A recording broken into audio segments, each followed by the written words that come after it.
the chairman.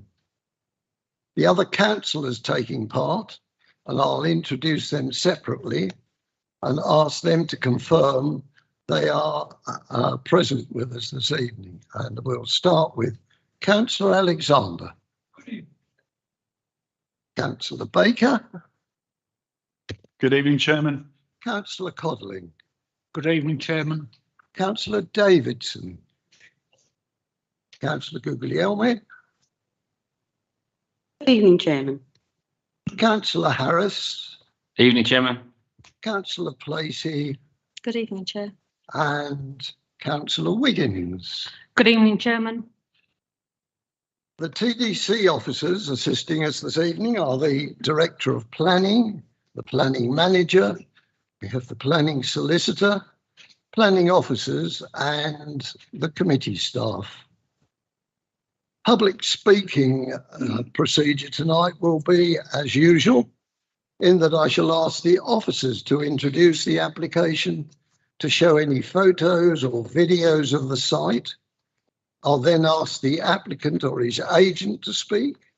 This will then be followed by any members of the public who've asked to speak already, either for or against the application. Then any speakers from town or parish council, and finally the ward councillor. Councillors will then have the chance to question the officer. Once all questions are answered, we'll go into a general debate, and finally I shall ask if we can have a resolution.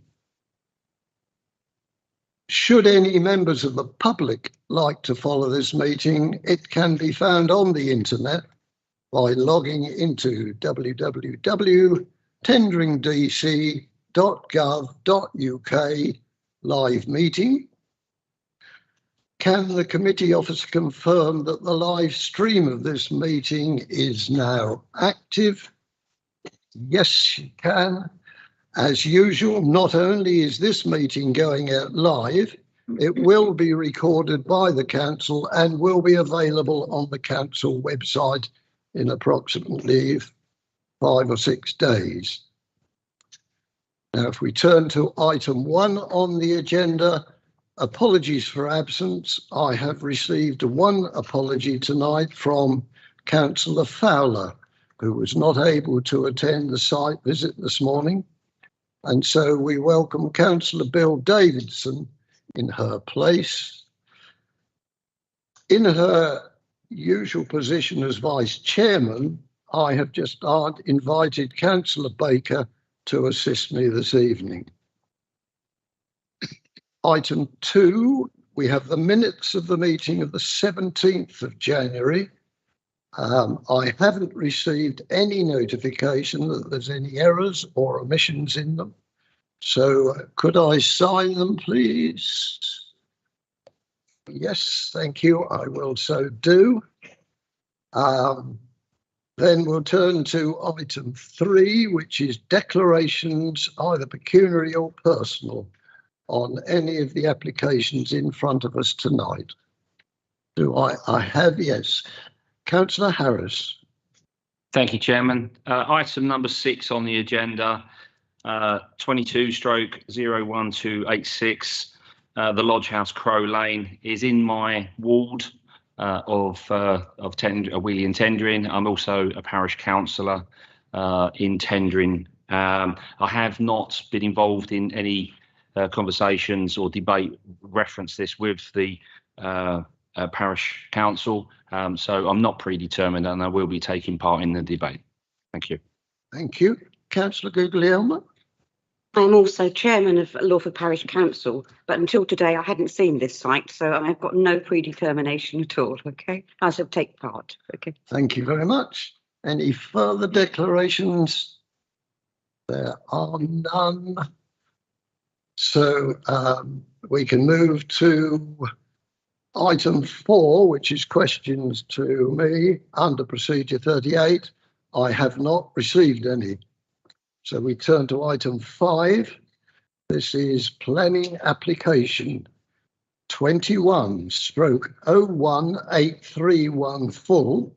It's for land in Beaumont Road, Great Oakley. And so I'm going to turn to the planning officer, Mr. Yasma, to introduce this application.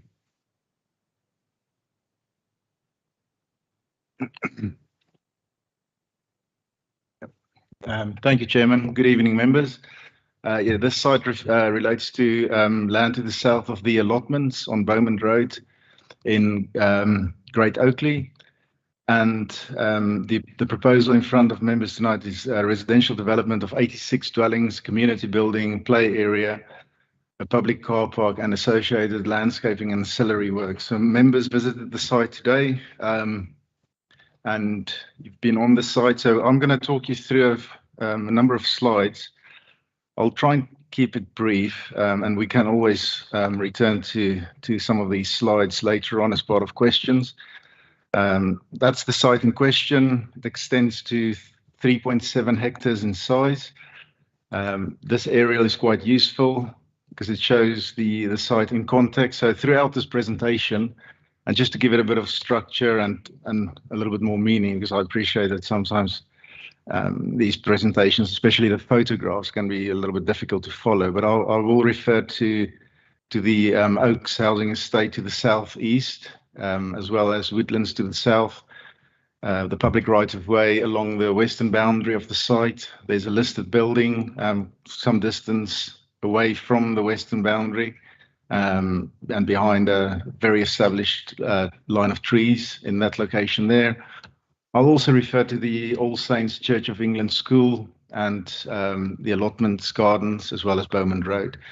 The photographs, when I went to site, I basically did a clockwise walkabout around the site. So the photos are also in that same kind of structure, and you'll see what I mean in a minute. So that's the location of the application site within the defined settlement development boundary of Great Oakley. Great Oakley is generally a linear village with a nice characterful village core, including a conservation area there. In that location, there's a convenience store, and the application site is clearly there, located within the settlement development boundary, but to the southern extent of this SDB as you come into the village from the south.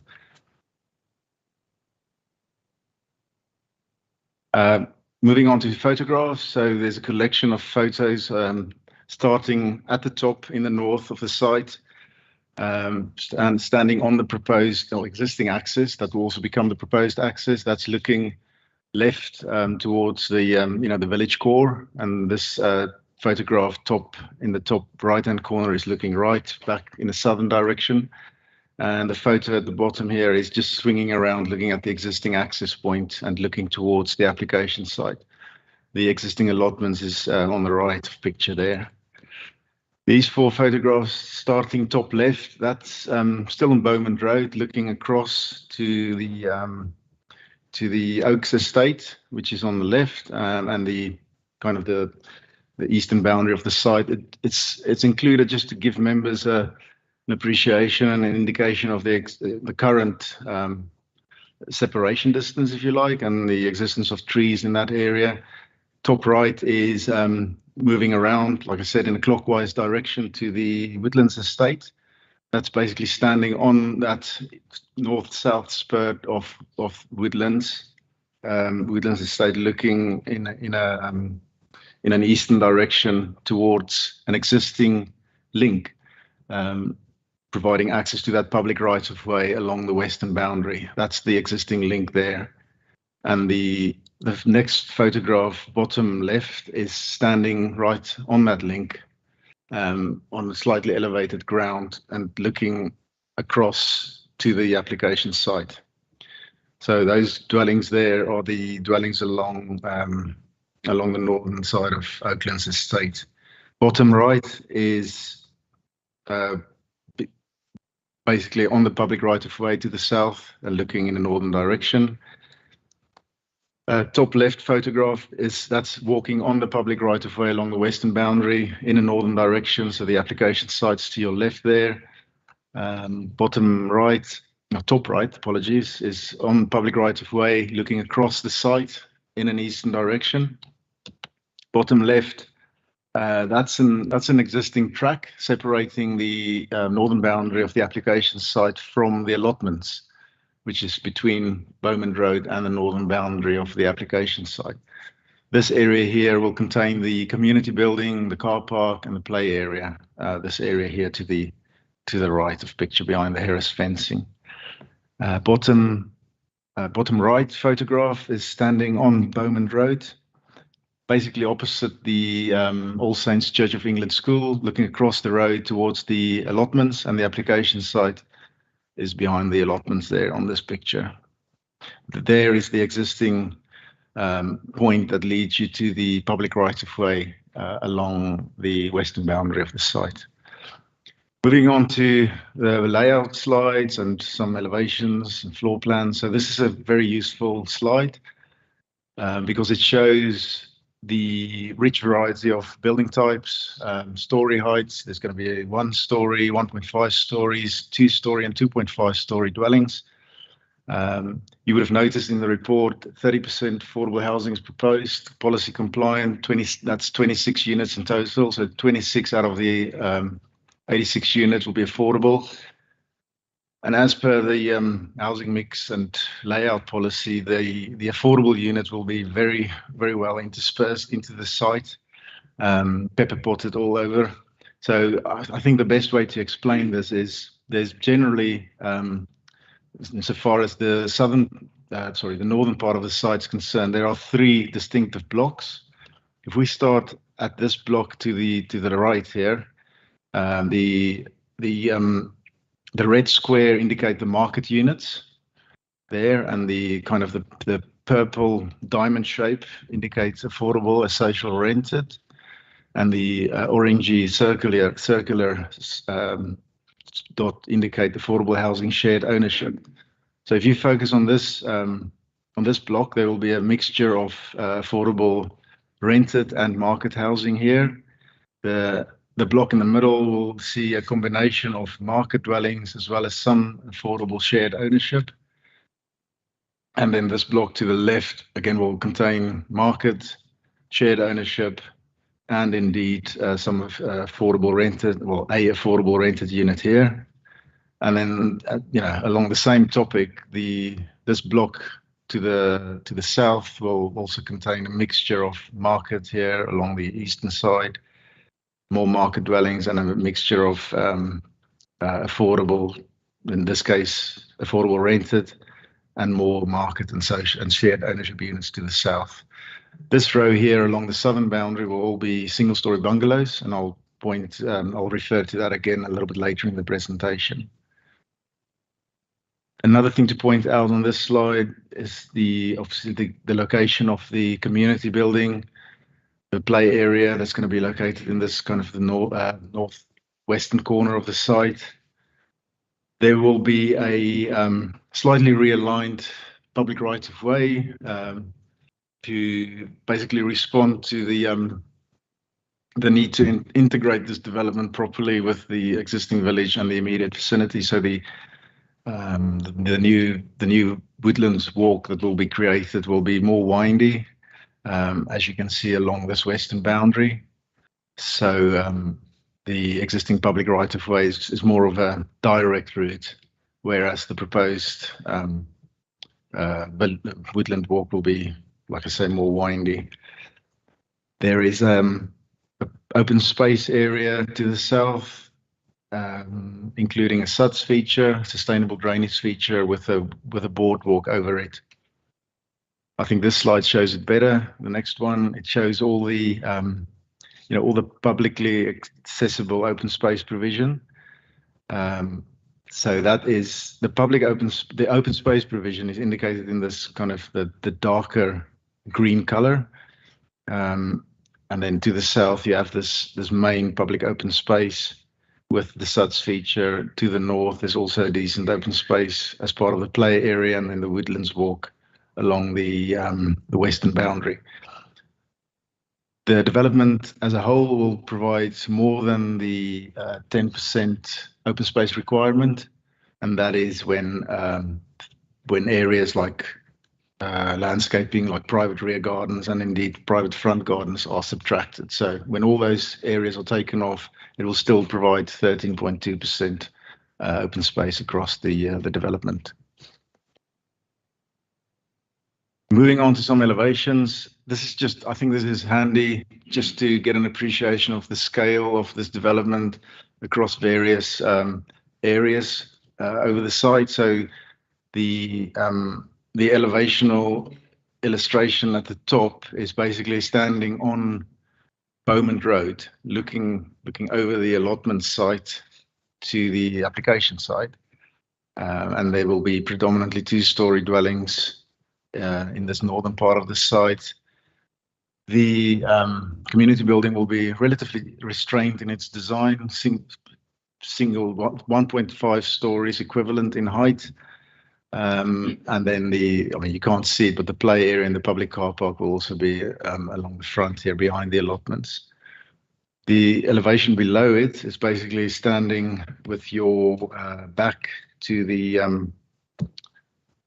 standing on the western boundary, looking over the Woodlands Walk area or the public right-of-way across to that row of dwellings that will face in a western direction. These two elevations, the top one is standing east, so standing with your back to the Oaks estate and looking across to rear elevations of properties along that line to the east, in the eastern part of the site. And the elevation below that is the southern elevation of the bungalows in the southern part of the site. So very restrained. The site also slopes down from north to south, and the single-story properties will all be located in the southern part of the site, as you can see there and on this elevation.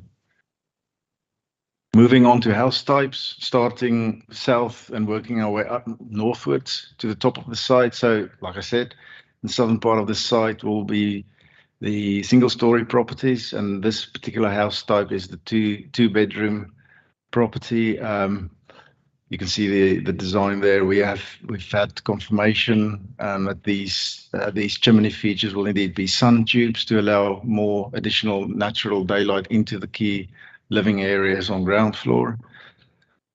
Still along the southern part of the site, these house types include the 3-bed single-story units. They will both be adaptable and accessible homes, compliant with Part M43, the building regulations. That just means they're going to be fully adaptable and wheelchair accessible. 3 of them.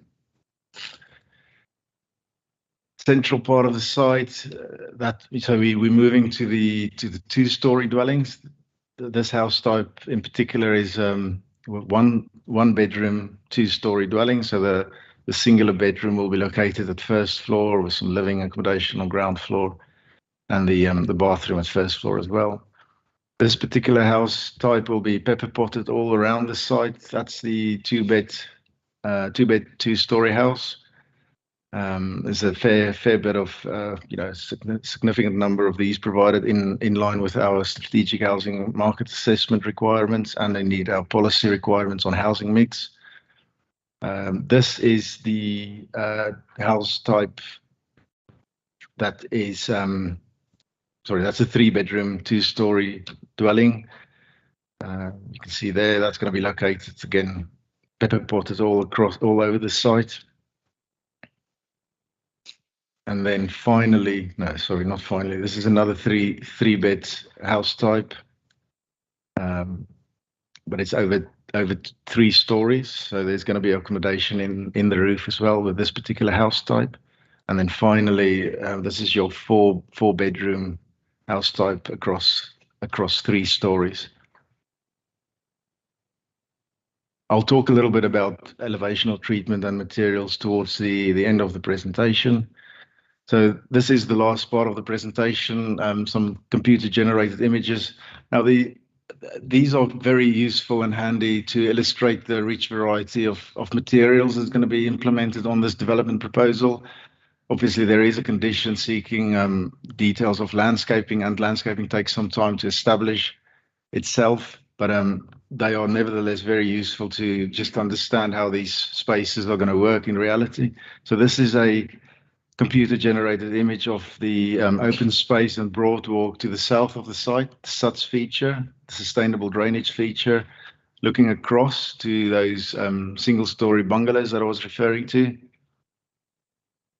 So that will contain, a significant percentage of the open space, in addition to obviously the play area to the north, and this Woodlands Walk area to the along the western boundary. So this is standing on the Woodland Walk area, looking up in a northern direction. Again, you can get an appreciation of the variety of materials to include brickwork, render, different types of cladding. Indeed, there's going to be some timber. And then this is a visual showing the entrance road, just off Bowman Road, and some key anchor buildings and good treatment along these corners. Again, shows the rich variety in the design and the use of materials. This is a visual showing the lane along the southern part of the site, just to the north of the proposed SUTS feature. This is going to be more of a like a muse-like feel, more of a shared space in terms of that road, traffic calming measures, more intimate feel about it. And then this is another view of the lane, just a reverse view. And then last but not least, we have a visual showing the play area in the northern part of the site. So this is basically standing with your back to the proposed community building, and looking across that play area and the open space beyond. And this is some elevations of the community building. It's included just to give you an appreciation of the scale, the relatively low scale of this proposed community building compared to the two-story dwellings beyond. And this is a rather helpful illustration of how that community building will appear when stood on the little square with your back to the play area and looking across to basically what's going to be the front elevation of the community building. This community building will include changing facilities and a hall, and yeah, it's considered to be an element of significant positive weight to the scheme. Members would have seen there's a handout with just a couple of corrections and points of clarification. So I'm referring you to the alterations and additions to planning committee handout.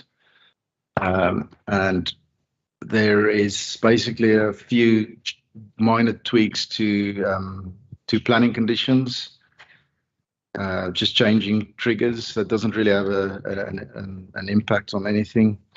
And then in summary, there's local opposition to the scheme in the region of about 47 objections have been received. As outlined in the report, the parish council is in support, subject to a number of provisions and requirements.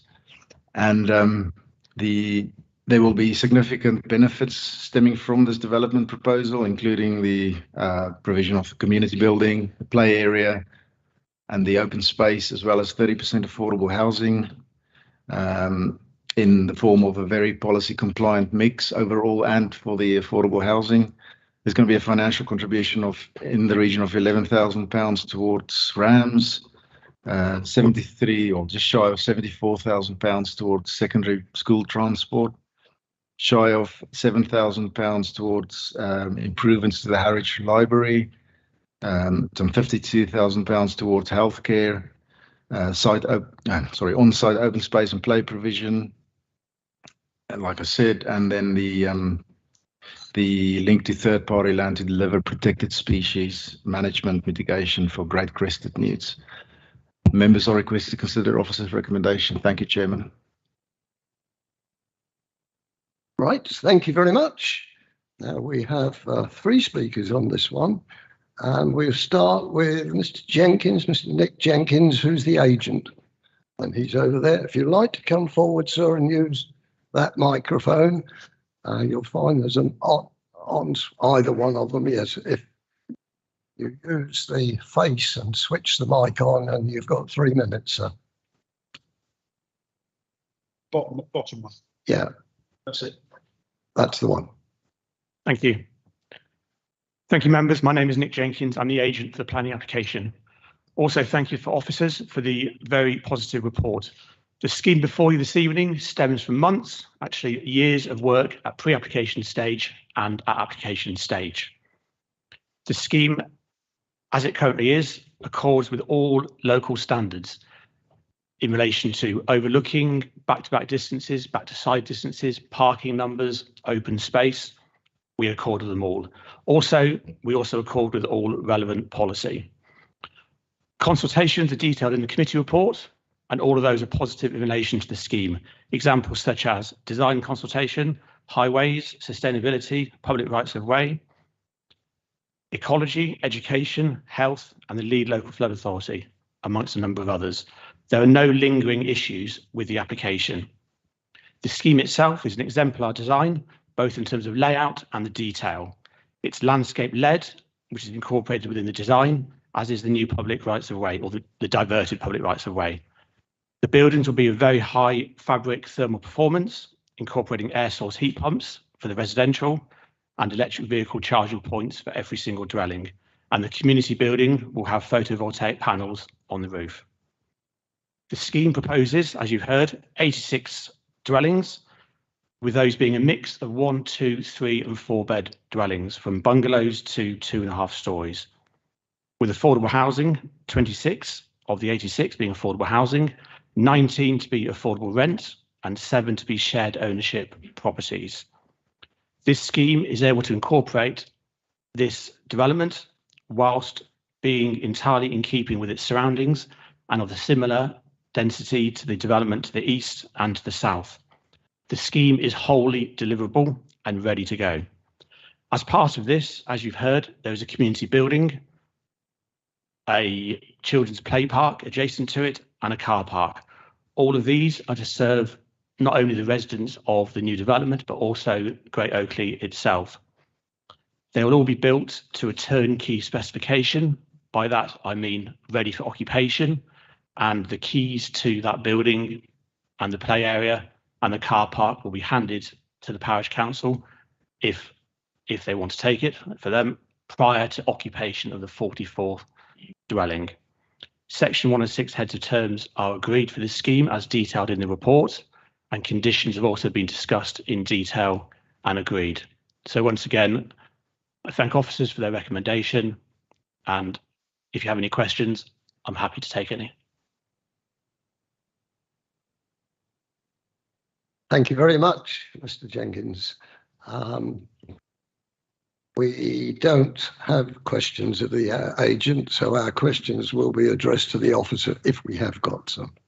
Thank you very much. And now, can I call on the parish councillor, another Nick Daniels, the parish councillor. Welcome, councillor. And you've already done this before. Good. No, we have the same thing at the parish council, to be honest with you. Good evening, everybody.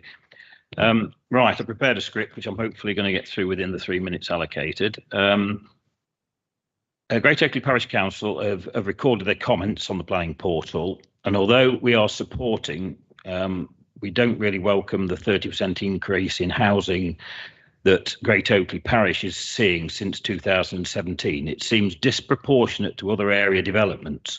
TDC, if you look at what the TDC planning are saying, they intend to add only 17% of new houses up to 2033. So Great Oakley has had well over its quota if this is approved.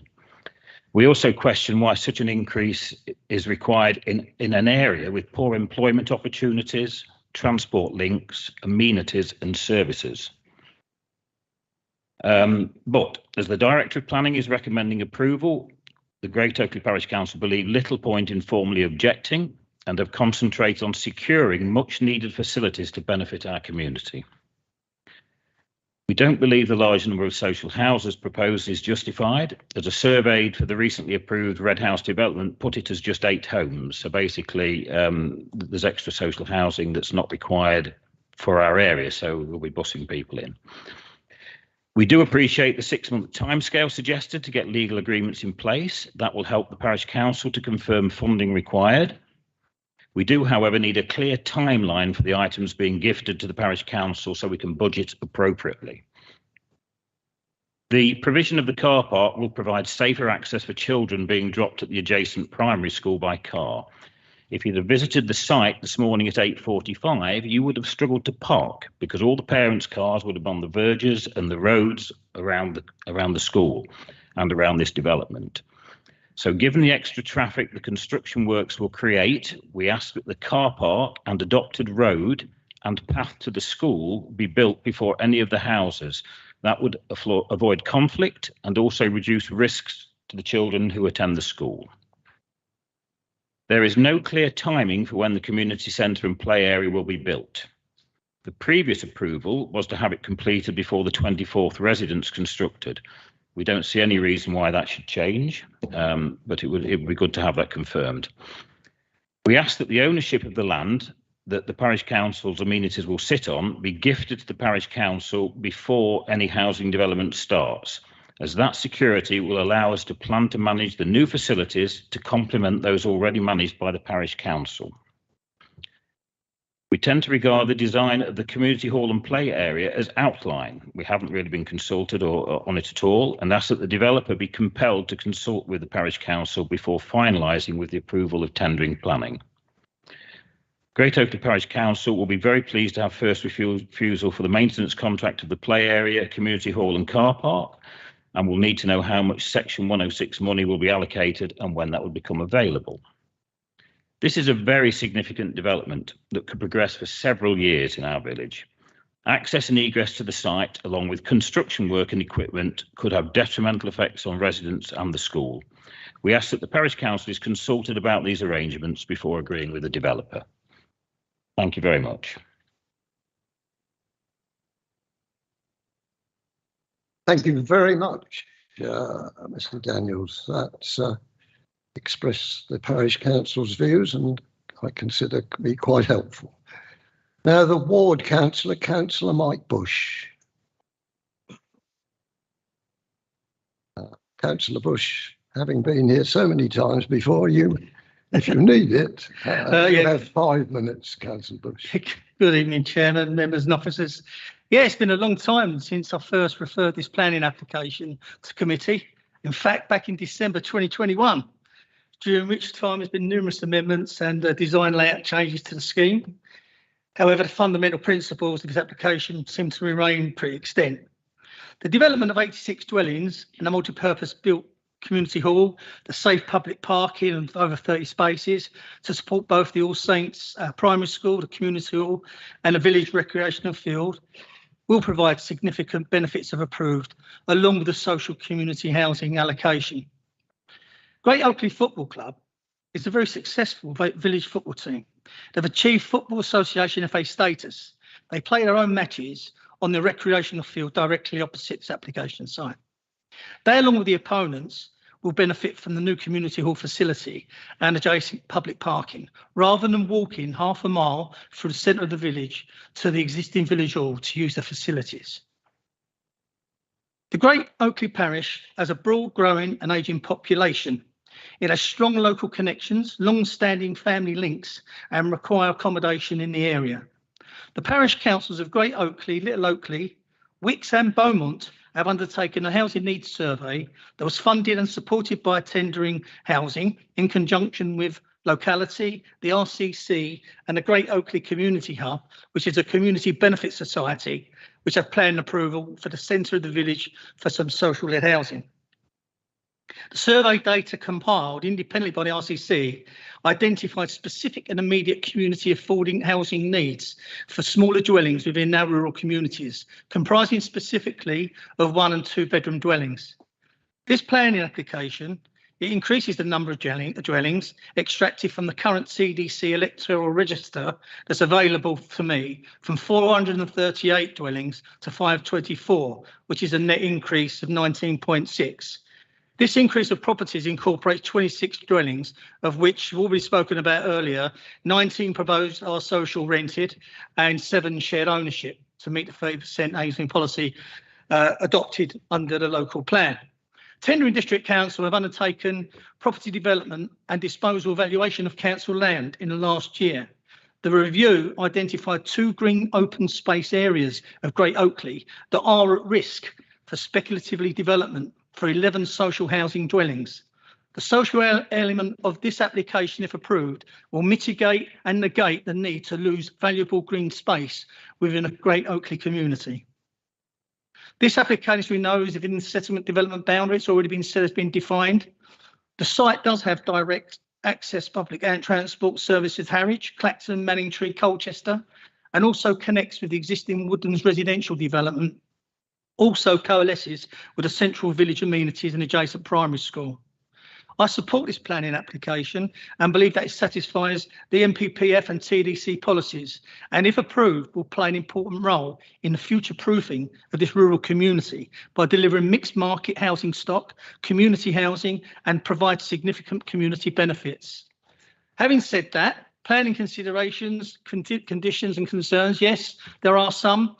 That the applicant engages with the parish council to agree that the detailed specification for the community hall facilities provision, the build and delivery is gifted freehold without encumbrances at the earliest viable and economic juncture of this development, but no later than the completion and occupation of 50% of those dwellings.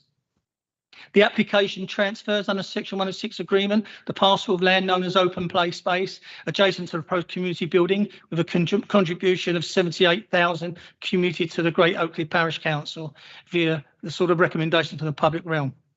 That the applicant delivers the infrastructure prior to any development construction comprising of the public car park, which to be gifted free encumbrances to the Parish Council, the adopted road, the public footpath from the site entrance along the B1414 to the primary school, and a public footpath from the north of Beaumont Road to the existing Woodlands development. There are concerns, the unadopted areas within this development that relate to some of the internal roads, foul drainage, above ground drainage, sud systems, grounds maintenance, miscellaneous public parking and so forth. The service and maintenance management agreements for these services need to be robustly approved by TDC to ensure that this community, if it's approved, the appearance is maintained to high quality in the village. Regarding the North East Essex CCG consultees, having determined that developer contribution of 52,500 to meet the additional healthcare requirement for this development, I wish this to be conditioned that the contribution is directly allocated to the local GP practices in consultation with the CCG to ensure that any increased patient demand is mitigated.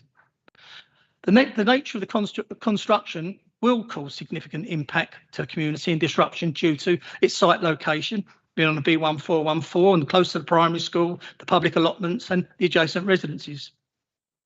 I implore that TDC appoint an enforcement officer, if this application is approved, to rigorously monitor the development progress, ensuring that the site activity, management, safety and construction process are compliant with the Environmental Protection Act of 1990 and the Control of Pollution Act 1974.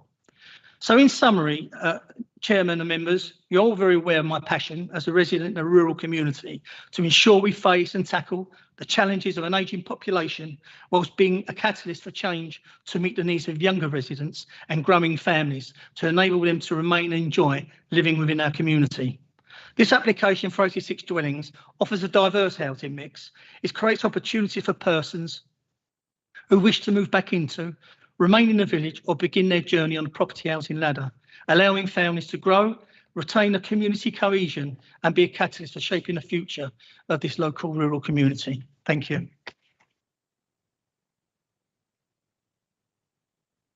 Right, thank you very much. So members, we've heard from the agent, from the parish council and now the ward councillor. Now's your chance to question the officer on anything that you would like to. Yes, Councillor Harris. Thank you, Chair. Thank you, Chairman. Questions? Right, can I confirm with the officer? I think you said it was 27 affordable houses, but in the report, and I think what's been mentioned is 26. Is that right? Have I got that right? No, there's 26 affordable units. It's 26. Yeah. Isn't it? Okay. Right. That's fine. Okay. in the reports, I mean, people talk about infrastructure, which is hugely important, particularly with the size of a development like this.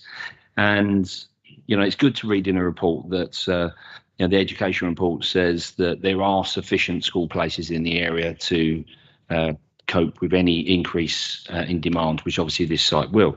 But the NHS state that there is not sufficient GP practices and branch surgeries in the area. So there's got to be a contribution. I think I've read at 32,000. But can you just comment on that further? Is it 52,000?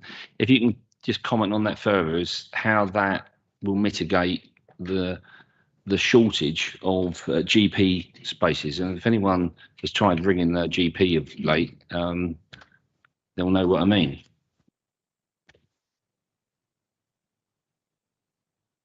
I'd like to refer you to pages 20, 21 and 22. So the NHS East Sussex branch have been consulted. They've provided a pretty comprehensive response there. And we've obviously run those requests for the contribution through the SIL test, and we consider that it's necessary, reasonable, and directly relevant to this application to ask for that money. We don't have any. Well, we think it's reasonable, and we think that sum is sufficient to mitigate against the impact of this development. I've also just been informed by my manager here that there was a request to potentially look at, or as part of the debate, look at ring fencing that contribution to the local GP practice. I think that is something that we can look at, but we'll wait for the debate. Thank you, Chairman. Okay, so that money can be, if this committee so wishes to condition that could be ring fenced. Do you know what? Speed reading is really helpful occasionally to very quickly just look at something. I've just noticed point 3.1. Essentially, the NHS have already said it's to increase capacity within the GP catchment area. So that I would take to be the local GP catchment area. And I would be more than happy to amend the 106 recommendation to ring fence it to that effect. Great, thank you. Okay, so I mean, out of the the 47 local objections, that people have raised issues with local infrastructure, so we can reassure them that there will be sufficient healthcare because the NHS have said that there will be sufficient healthcare with these contributions. I mean, they're the experts there. I mean, I know you can't personally say yourself, but what we're saying is that they have said it's okay, so that hopefully will offer some reassurance to concerned residents. Is that correct? I would say that's correct. Yeah, we can only go in according to the evidence of what we've been given, but I would say that's accurate. Yes. Okay, thank you. One of the other consultees was the police, and again that's been mentioned by residents as well. But page 23. Essex Police say there appears to be limited surveillance of the rear parking courts for the 9 terraced homes facing the communal open space. This has the potential to become a crime generator due to poor surveillance and lack of capable guardianship. What is proposed to resolve this? So my question is, please, what is proposed to resolve this? I think they are referring to this area here. Yeah, 4-9. Yep. So my comments to that would be these are 2-story. These will be some of them will be 2 stories. These properties here. I mean, there's a condition seeking details of boundary treatment, fencing. So it's not inconceivable that views views will be possible from these properties towards this area here. There's a property directly to the north, another 2-bedroom dwelling. Again, the exact elevations or details of that property is not to hand at the moment, but there's bound to be windows in that side elevation, again overlooking that area. And we can, yeah, we'll double. I mean, there's at least the potential for passive surveillance on 3 sides of that parking courtyard. So I don't see that as necessarily a big issue. Okay, well, I mean, the police thought it was enough issue to put it in the report. So is it worth, well, I think it's worth actually going back to them and speaking to them about the proposal. They have highlighted a potential crime area, and with all the benefits that we've heard here, the last thing that we want to do is to create, potential for crime in an area which is very low on crime at the moment. If I can, we'll double check the elevation, whether that's been changed since that response. Because I think there's been quite a lot of amended plans since some of these consultation responses. So let's just check the timing of that. You do have a property there that should overlook southwards, which we'll double check and bring the elevation up for. I think ultimately, I am aware that police safety officers do not like any form of parking court. They do feel that they are a generator of antisocial behaviour and gathering of people. I would say that a traditional parking court, in my opinion, is a problem when it is a enclosed space without any supervision. But in this case, you have short gardens, you have supervision, and it is also an open court to the western side, part of the street scene. It is not tucked away as backland development. So we're happy on balance that it wouldn't cause such harm to warrant a refusal as a single issue. But we'll come back to you, if we may, just to check the the northern property and its southern views, and we'll come back to you. Thank you. I hear what you're saying from a planning perspective, but once again, I refer you to the members of the public that have written in with concern, and they've read this report, and I think that one of the things that we aim to do as well is to reassure residents that there isn't going to be a problem, and it might be a really simple fix, but rather than a planning officer telling residents that it's going to be perfectly fine, I'd rather hear the police say, actually, we work with planners and the developers, and we're now satisfied that there's a solution. So that's that. The parish council made, I thought, some really sensible suggestions as well. One of the was talking about the community centre and the potential, and I think Councillor Bush mentioned this about transferring ownership at maybe 50%. Once the 50% is built, I think the parish council said like straight away. Not sure how reasonable that would be, but at 50%, I think that might be acceptable. But is that something that we could condition, please? The publication of the report, we have discussed this very issue with the developer and the applicants, well, the agent, and we've managed to negotiate a trigger point of the 40 no more than 44 dwellings can be occupied until the community building and the car park and the play area is fully completed and handed over to the parish council. That is more or less the 50% mark. That is something, it is an omission. We need to include that in the, as part of after the debate, and when this goes to a vote, I think that is something we need to highlight to the chairman so that specific requirement is included and members can vote on it. But we feel that that 44th dwelling number is a reasonable, it's a reasonable trigger point. Yeah, that's been agreed with the applicants. Thank you, Chairman. And just one more question, which is road safety. It was also mentioned that, in the construction phase that it will generate more traffic, and the sites that I've seen locally as well, during the construction stage, you get lots and lots of traders parking around the village, etc., as they go onto the site, etc. It seems like a fairly sensible suggestion. I don't know how reasonable it would seem to the developer that the road and the car park is developed first, or certainly early, so that it would alleviate any potential safety issues, particularly, you know, with the school being so close as well? Is that something, again, that we could condition or leave officers to work with the developer to come to a compromise? Certainly something that can be debated. I mean, I'll defer to legal on that point, whether it's reasonable to insist on, you know, that's northern part of the development being completely completed and handed over before any dwellings are completed or handed over. I mean, just in terms of general safety, the scheme makes provision for good pedestrian links, walkways. For example, there are walkways either side of the main access.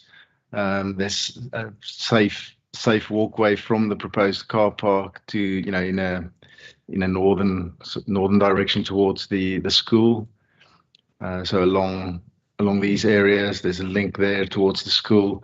The proposal also, whilst it's not visible on this layout plan, the proposal also makes provision for a new tactile paving link along Beaumont Road in this area here. We will get that plan to demonstrate to you. So that new link is going to include tactile paving, some traffic calming measures to slow traffic down, to provide a safer link across the road to the open space on the other side of the road.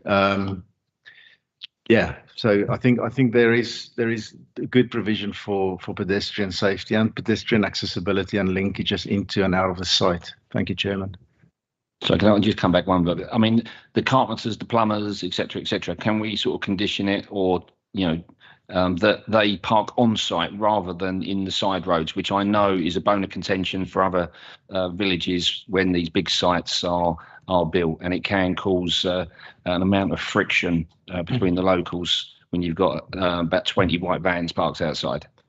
Right, so page 46, planning condition 14.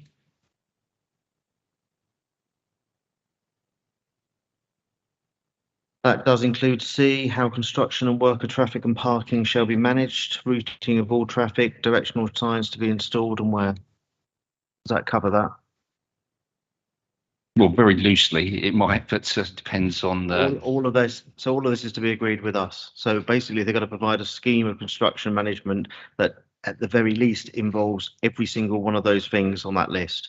And they need to give us details that we're happy with. So that's before they can get started. That's fine, and I'm sure the local ward councillor and parish councillor will monitor that on an ongoing basis, and that's potentially where enforcement might come in. Thank you. Right, I'm getting quite a list of people. Could I just add a little bit to what Councillor has just said? This school is no different from any other school.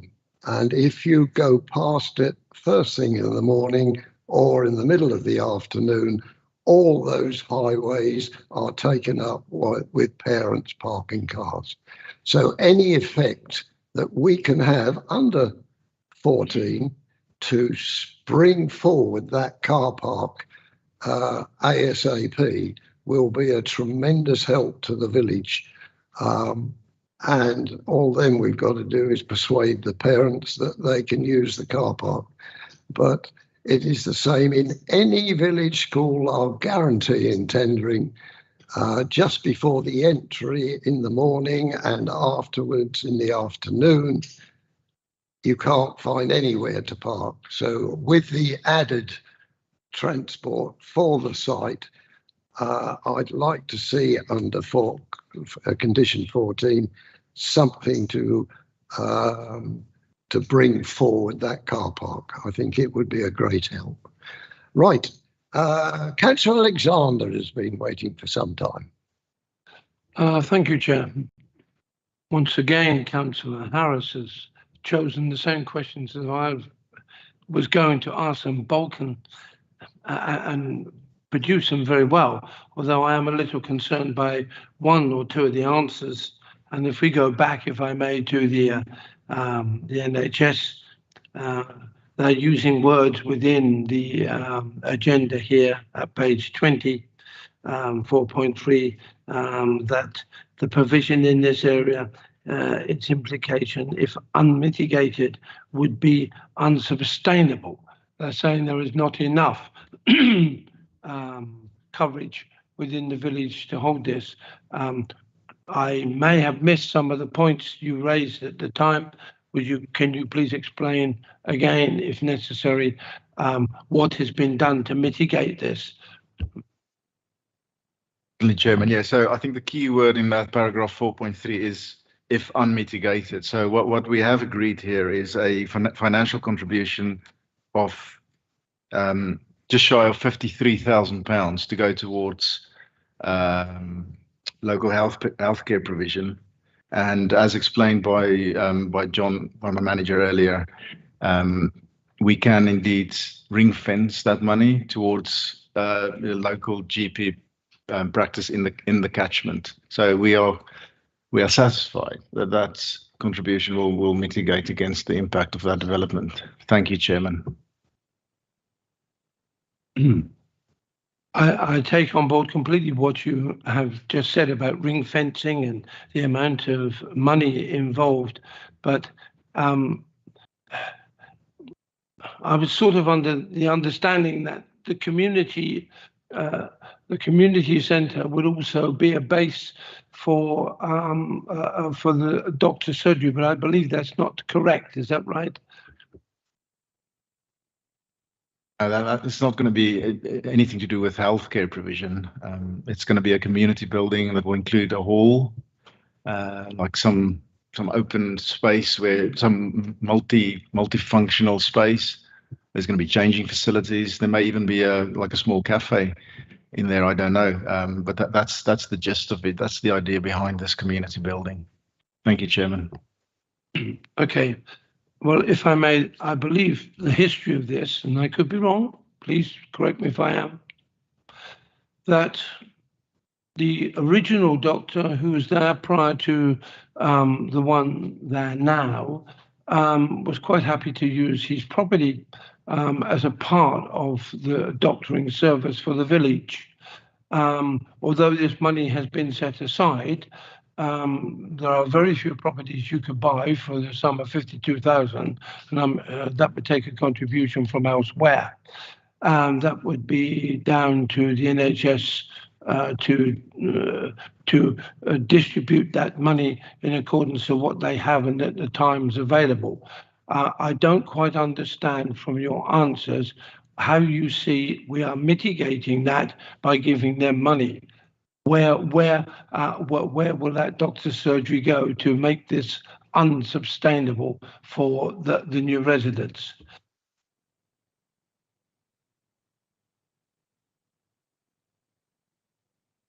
It's always chicken and egg, isn't it? Ultimately, we have a point that that the point of the obligation is to mitigate the burden of this development. It cannot be secured to mitigate the problem of an existing problem. So this development is going to cause X many people to be in this area that will need healthcare. The NHS have come back to us and said, in order to mitigate just those people, we require a contribution as set out so that we can supply that money to local GP practices or wherever else they need to put the money to provide that healthcare, right? So it will not solve the local area's concerns.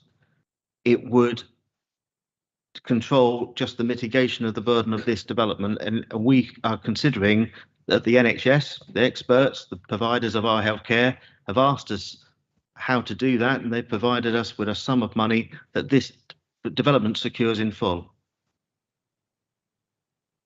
Chair, if I may, so I understand that now. That's quite evident. So if I've got this right, what you're saying within this presumption is that although these houses, the 86 properties will be built and there will be multiple people living within that complex, that they may have to seek a doctor's advice outside of the village.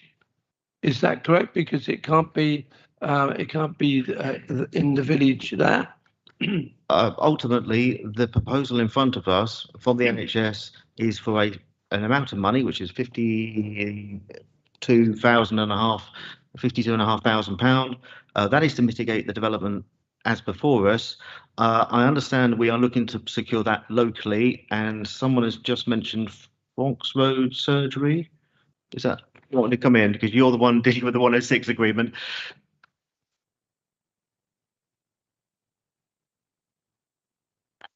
I thought it would be good to clarify, because when we're drafting the Section 106 agreements, we always have to specify, obviously, the contribution that's going to be made for healthcare services, but also as part of the drafting, you specify the contribution purpose.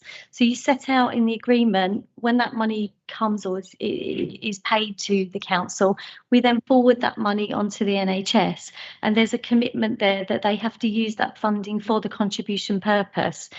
And when we draft the 106 agreement and we're specifying the contribution purpose, we always look back at the consultation response from the NHS, and we look at what they have specified, what the need is. And the planning officers will correct me if I'm wrong, but I've had a quick look at their consultation response, and it was for £52,500. And they've identified Franks Road Family Surgery, including Bestbrook, as the practice that the money would be used for. And it would be to provide additional floor space, so additional capacity at that surgery. So that's the consultation response that is, and unless that's been updated, which my colleagues will confirm. But that's the way that the legal agreement works. So that money would have to be used as specified.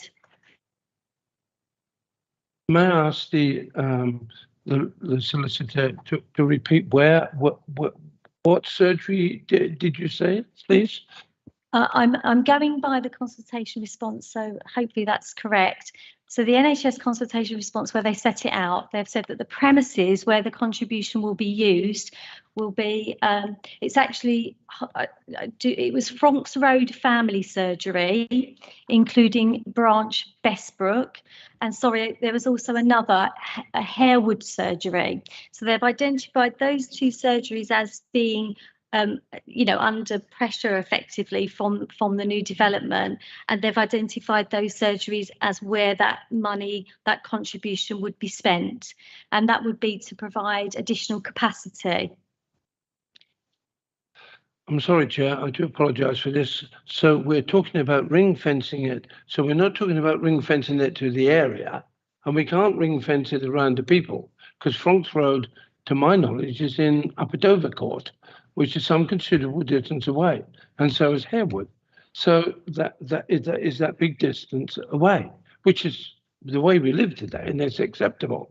But we can't ring fence it to a place, a specific area, if it's outside considerably distance away from that area, surely. But anyway, if I may, Chair, about the pathway. I'm a little confused about the public pathway there and that foil which you have up there now. I see there's a much needed work is going to be carried out on that pathway to bring it up to a much nicer standard for the residents. But I'm looking at this here. I'm assuming this round brown ring within it is a road, and where does the pathway fit within that, and what amendments have got to be made? Sorry, Chairman, I just need to clarify that question. Which part of the site are you referring to now, and which pathway? Yep.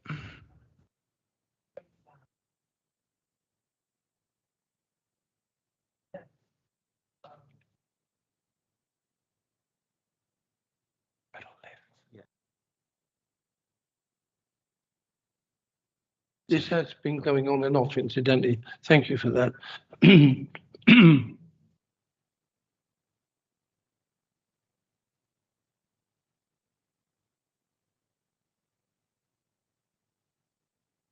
Councillor. So just to clarify, then, are you referring to this woodland walkway along the western boundary? Right. So at the moment there is a public right of way, but there's a public right of way just inside the western boundary line of the site, so on site. So that is roughly, I know it's very difficult to see on this plan, but that's just basically to the right of the red line. Now, because there's a need to properly integrate this development with the immediate surrounding area and to make it work, on site, the proposal, well, it's a separate process, but the existing public right of way will be slightly diverted. But the key thing to keep in mind here is the entrance point, or the 2 points linking up with this public right of way as it exists at the moment, will remain completely unchanged. That will still be to the north in this area here, along Bowman Road, and it will still be in this area here to the south, just off Woodlands. Yeah. So that will ensure the Woodlands walk is a pleasant, windy sylvan walk with additional landscaping, but it will also ensure that the existing residents are, that this development is integrated into the existing built form, if you like, Chairman.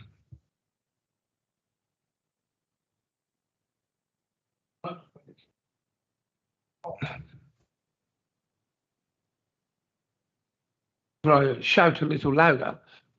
I was come back on again now. So I'm telling you that's a problem. Thank you. That's all I wanted to know. Thank you.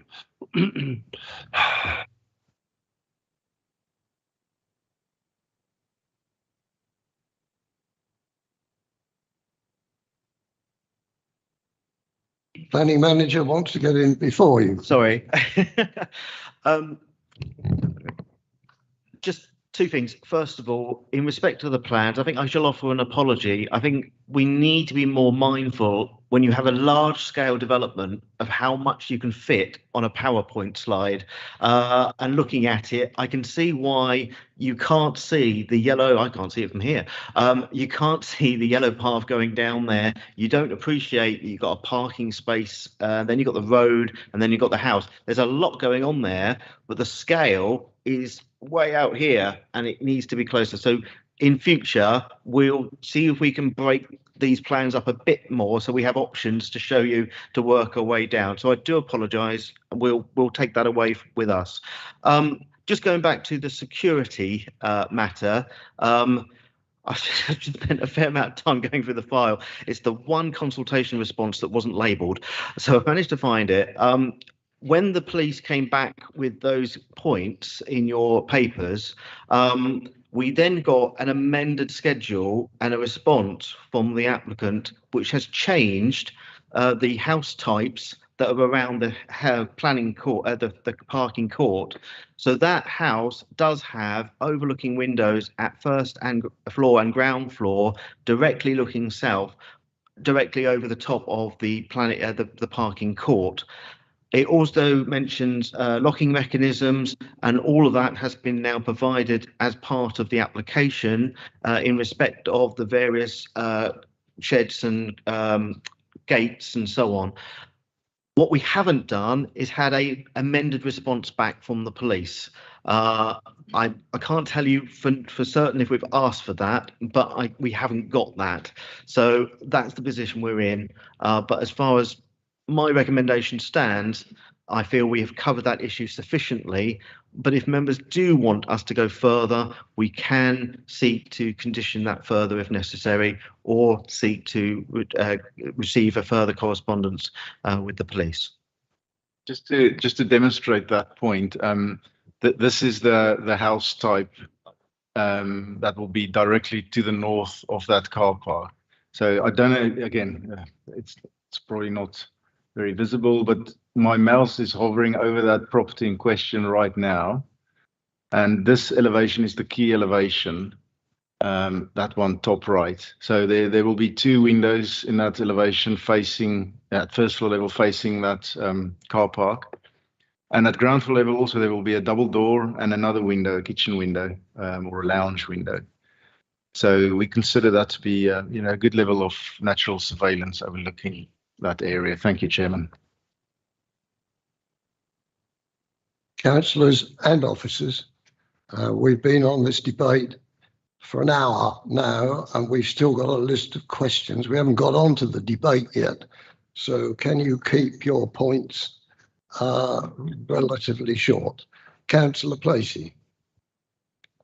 Always a short question from me. I got really excited on page 30 when it listed solar panels, but are they only going to be on the community building and not in any of the houses? Yes, that's my understanding. Yes, there will be there will be a whole package of energy efficient and renewable measures for the residential element of the scheme to include air source heat pumps and other things. We've got we've got an all singing, all dancing planning condition on page. The very last one actually, page 52. So that seeks provision for all sorts of renewable energy elements. Thank you, Chairman. Condition 28, page 52. Good. Councillor Baker. Thank you, Chairman. My question is about the affordable housing, which is vitally important. I'm glad to see that the applicant and developers are going to comply with our policy. I have worries though about the fact that the options is for the council and or housing association, social landlord to be agreed. My worry is that the council don't take advantage of it for whatever reason, whether that be financial or other reasons, and we don't find a housing association or a social landlord to agree to take those on at a cost. Would the section 106 then have to be amended, or what could happen if what I've suggested happens?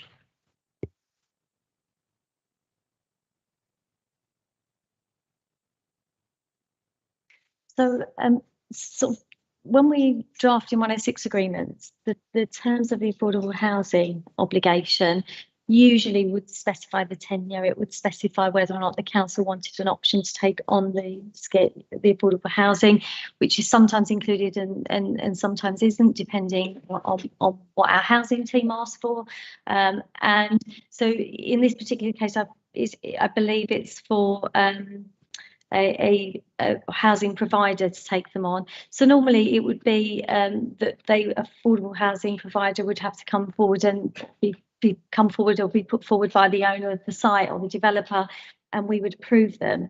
I've not actually come across a situation, I don't know if my colleagues have, where that hasn't happened. Generally speaking, we have a provider come forward. There isn't generally a clause in 106s that I see that anticipates that.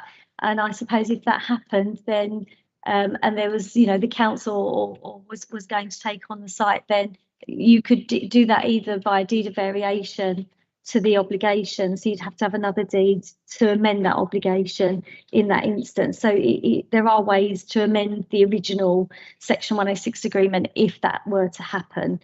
It's not something I've come across, and I don't think my colleagues have come across that today. Thank you. That gives me some reassurance. Thank you.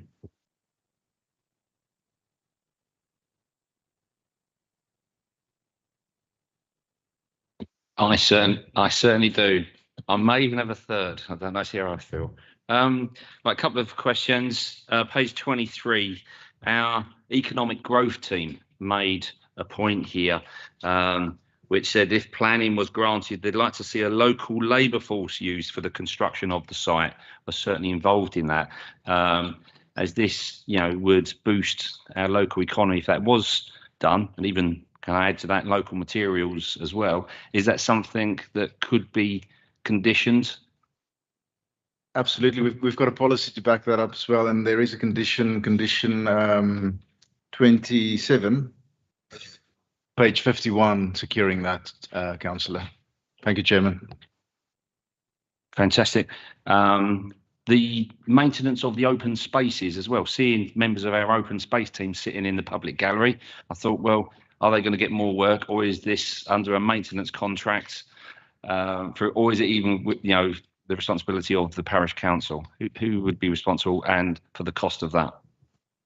So the first option is to transfer to the parish council. Ultimately, sequentially, you're then moving into management company if it's not taken up by the parish council. Great, thank you. And one more point in general, really, about going back to the NHS, which is I've always struggled to understand when they say that, we haven't got enough healthcare, we haven't got enough GPs, etc., to cope with all these big developments, etc. But if you give us 50 grand, it all goes away. But in reality, nothing changes, and the queues just get bigger and bigger. So really, for future, I'd really love to talk to the NHS who make these decisions and this amount, just to explain it to us where that money goes and how they calculate it. It'd be really good to understand, if at all possible. That's for the future. Thank you. Councillor Harris, I've actually spoken to the lady that sends the responses in on a number of occasions, and the way that the formula is done, it relates to the census. Luckily, the census figure went up by 0.2 of a human, which why 0.2? Nobody knows, but it's to do with the capacity, not a doctor. It's to do with the capacity of the surgery. That's what the funding is for. It's for the NHS to provide the doctors, and we know that there aren't enough of them. But I have made that suggestion to the portfolio holder for planning and to the director of planning that, yes, it would be nice to talk to that person to see how they come to their conclusions.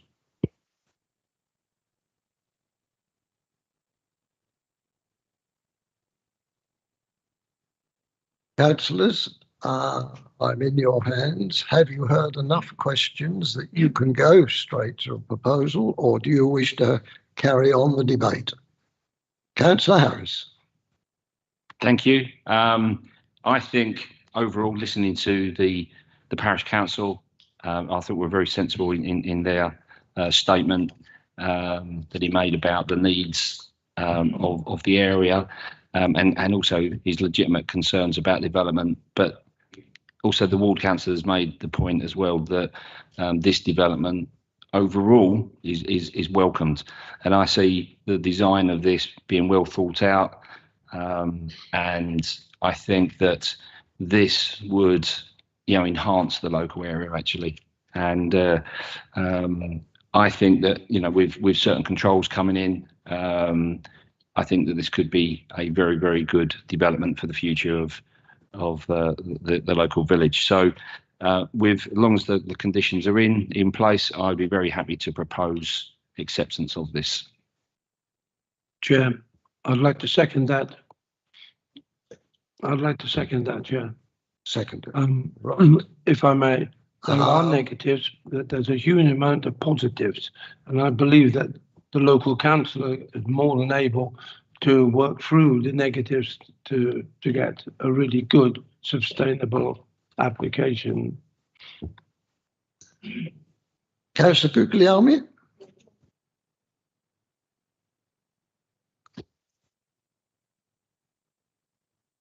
Just in respect of those who have put the motion forward, can I respectfully ask if that was to include, in addition to the update papers, the following for the 106 agreement, the completion of the community centre car park play area before 50% occupation of the development, the addition of the local catchment to be secured in respect of the NHS, and I've got one extra to add myself, which I know will come forward from county if I don't add it anyway, which is the county adds a monitoring fee to all obligations in a 106 agreement. I feel it should be transparent and captured in all decisions. So I will be asking for that to be included as well.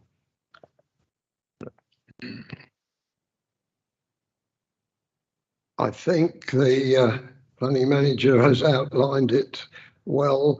The recommendation is written in 41 to 50, right, 41 to 52 pages, with those 3 additional items to be put in the conditions.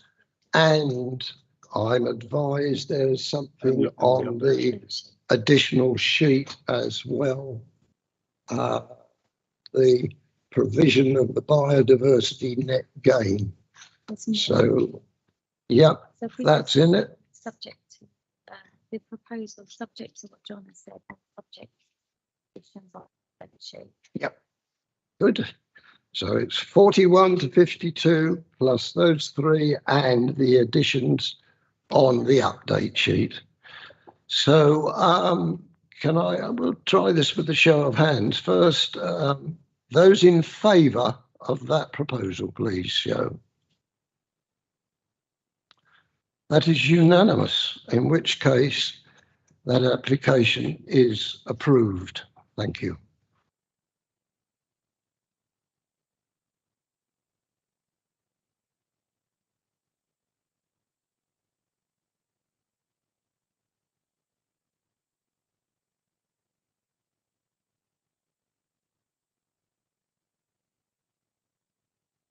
Right, we move on to the second one. Lodge House, Crow Lane tendering, where we were on site this morning, and Mr. Yasma's got this one. Yes. Thank you, Chairman. So yeah, this one concerns the Lodge House on Crow Lane, and the proposal is replacement dwelling following the approval under a previous planning permission, a recent one, for the conversion of an office/garage outbuilding into a dwelling. So you visited the site this morning. That's the application site to the on the western side of Crow Lane, just to the south of Lodge House. It's roughly an L-shaped building, previously or currently in use as it was an office/garage building. And that's an aerial. It shows the site in context. The immediate surroundings consist of large to very large properties set in spacious plots. There's one of the members asked a question about proximity of listed buildings. There's a listed farmhouse, Hollywood Farmhouse, some 0.2 miles further to the north. Quite a distance away from the site, and there's another listed property. It's a cottage 0.1 miles to the south. I'll point that out further on in the presentation. So just a couple of slides with photographs. So this is standing on site looking at the building in question. This building benefits from a prior approval for the changing the office part of that building to a residential unit. That was followed by a full planning application, planning permission granted for the conversion of the entire building, including the garage elements, into a 3-bedroom house. And the proposal now in front of members is for the demolition of that building and construction of a 3-bedroom dwelling in its place. This is standing in the same location, so referring to the photograph bottom right, same position, just looking back at Lodge House. This property, Lodge House, is approximately 7.5 meters in height at its highest point. The roof apex approximately, I had to measure from historic plans, and whereas the proposal will be approximately 5.2 meters in height at its highest point. Again, I'll refer back to that. Bottom top left-hand corner photograph. This is standing just to the east of the existing building to be demolished, and new 3-bedroom dwelling. That's looking across to Lodge House. We've included this photograph just to show the separation between the current east-facing elevation and the position of the conifer hedge road just off off picture here. That's standing in front of the building to be demolished, slightly further towards the southern boundary and looking across that rear garden area. This is the photograph top right, and the photograph at the bottom is the rear garden area of Lodge House and looking across to the rear elevation of the building to be demolished. Standing on the proposed access, so there's a picture to the left, looking looking left in a northern direction, and the picture to the right is looking right in a southern direction. It just shows that visibility is good to very good. So the next 3 slides shows a comparison between the existing building to be demolished and the proposal in front of members. So more or less, the proposed dwelling will occupy a similar position, similar footprint. It will be slightly bigger in footprint and floor area compared to the existing building. And it will also include 2 car parking spaces and a turning area. Very similar to the planning permission that was approved for the conversion scheme. There's a helpful comparison table in the report on page 65, which basically compares the conversion scheme with this current scheme in front of members tonight in terms of heights, eaves height, floor areas, footprints, etc. And this is a zoomed in version of the existing footprint with the proposed footprint to the right. And then this slide contains the north, west, south, and east elevation of the existing building, and directly adjacent, again for comparison purposes, the proposal.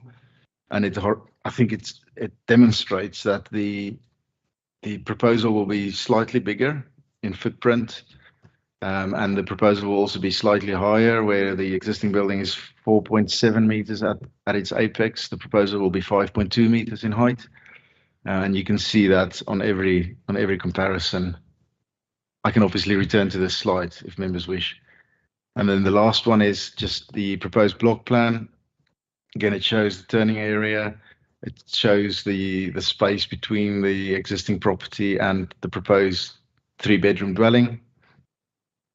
And as set out in the report, the parish council is against the proposal. They've provided quite a lengthy objection letter on pages 60, 61, and 62.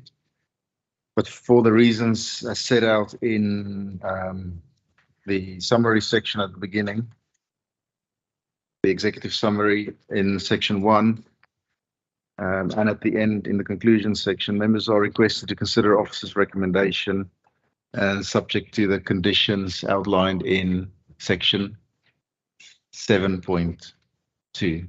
Thank you, Chairman.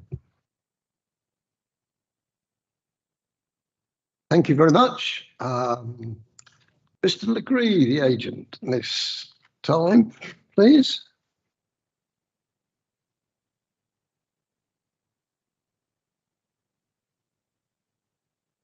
Yeah. To your left. No. The next microphone, I'm not sure that's alive. To your left, sir. You need to move chair. Yes. Say number. Yes. Thank you, Chairman. Indeed. Good evening, Chairman and members. Just 2 points to raise this evening on this one. As members saw on the site visit, the building is exactly the same footprint.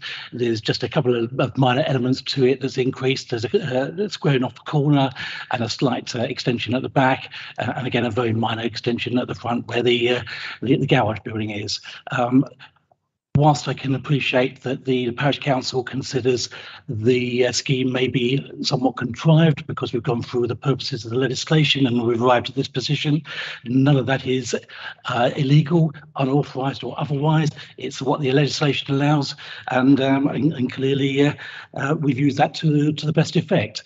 There is an approval the conversion scheme has taken place in part already. We're just seeking to replace the building with almost the same floor area, 11% increase. That's hardly substantial compared to what the parish council say. The second element is actually condition 5. I do have some concerns with this, Chairman. It does appear to be just a cut and paste from, in fact, the condition that's on your previous item, which was for 86 dwellings. Going back through various planning agendas and lists of decisions over the past year since the adoption of the local plan, recognise this condition is endorsed within policies PPL 5 and PPL 10 of your local plan. However, I've yet to see it on a scheme of this nature. I should also point out that the wording of policy PPL 10 says the creation of a new dwelling. This is a replacement. The dwelling already exists. It already has 2 previous approvals to it. I'd also point out the electric car charging point details have actually been included within the planning application itself. So somewhat concerned that this is just a cut and paste and hasn't been properly considered. Moreover, the building exists. The surface water drainage, the runoff from the roofs and so on are all exactly the same by 11% increase than the existing building.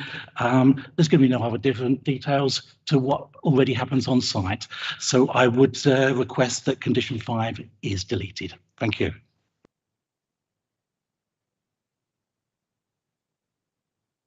Thank you very much, Mr. Legree. And now we can turn to the Chairman of the Parish Council, Mr. Edwards, Councillor Edwards.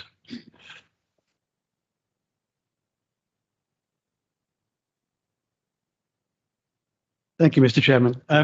Before I start, can I just register concern that that slide is 2 different scales?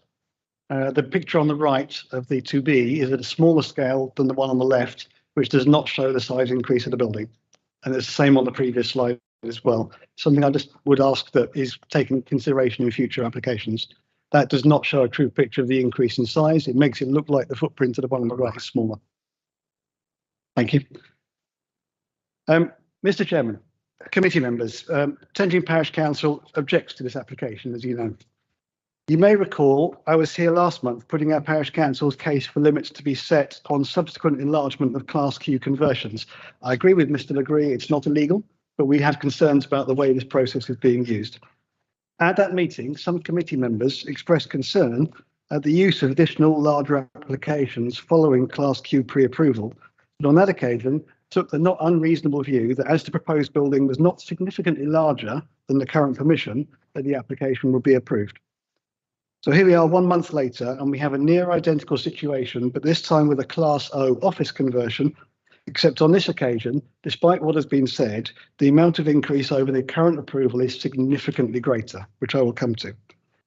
The relevant planning history of this property is as follows. Planning application for the conversion of the office and garage building was refused in July 2020, as it was outside the settlement limits for tendering. The subsequent Class O application for the conversion of the established office, which is just one small part of the existing building, was approved in March 21. Despite it being clear that the portion of granted approval was not capable of being a sustainable dwelling on its own. It appears the applicants agreed with that view because in February 22, following another application, permission was granted for the conversion of the full office and garage outbuilding. Now we have an application to further enlarge the building to extend the scale of the property to the front and to the rear. In fact, this application is for knocking down the current building and starting again with the larger building. For this application, the planning statement says the increase in floor area is only 11 square metres. However, this is disingenuous to say the least. The existing 155 square metre floor area of the building is spread across 2 floors. There's an upstairs in the current building.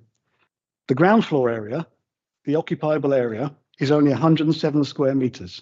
The new proposal, all on 1 floor at 166 square metres, is a full 55% larger than the current building.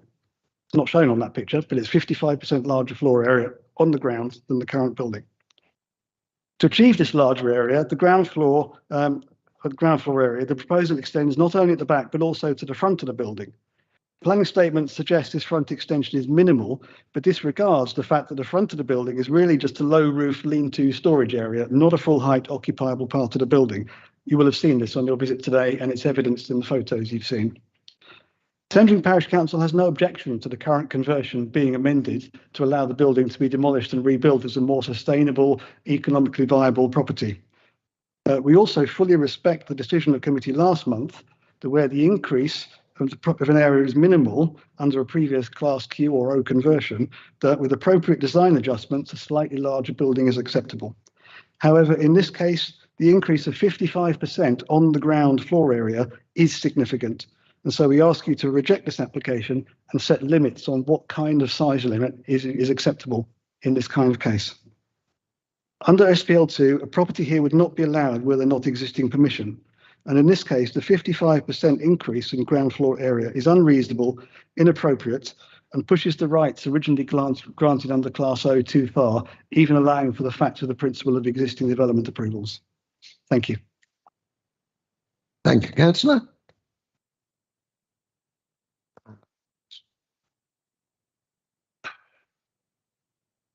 The ward member's not speaking on this one, so that's fair enough.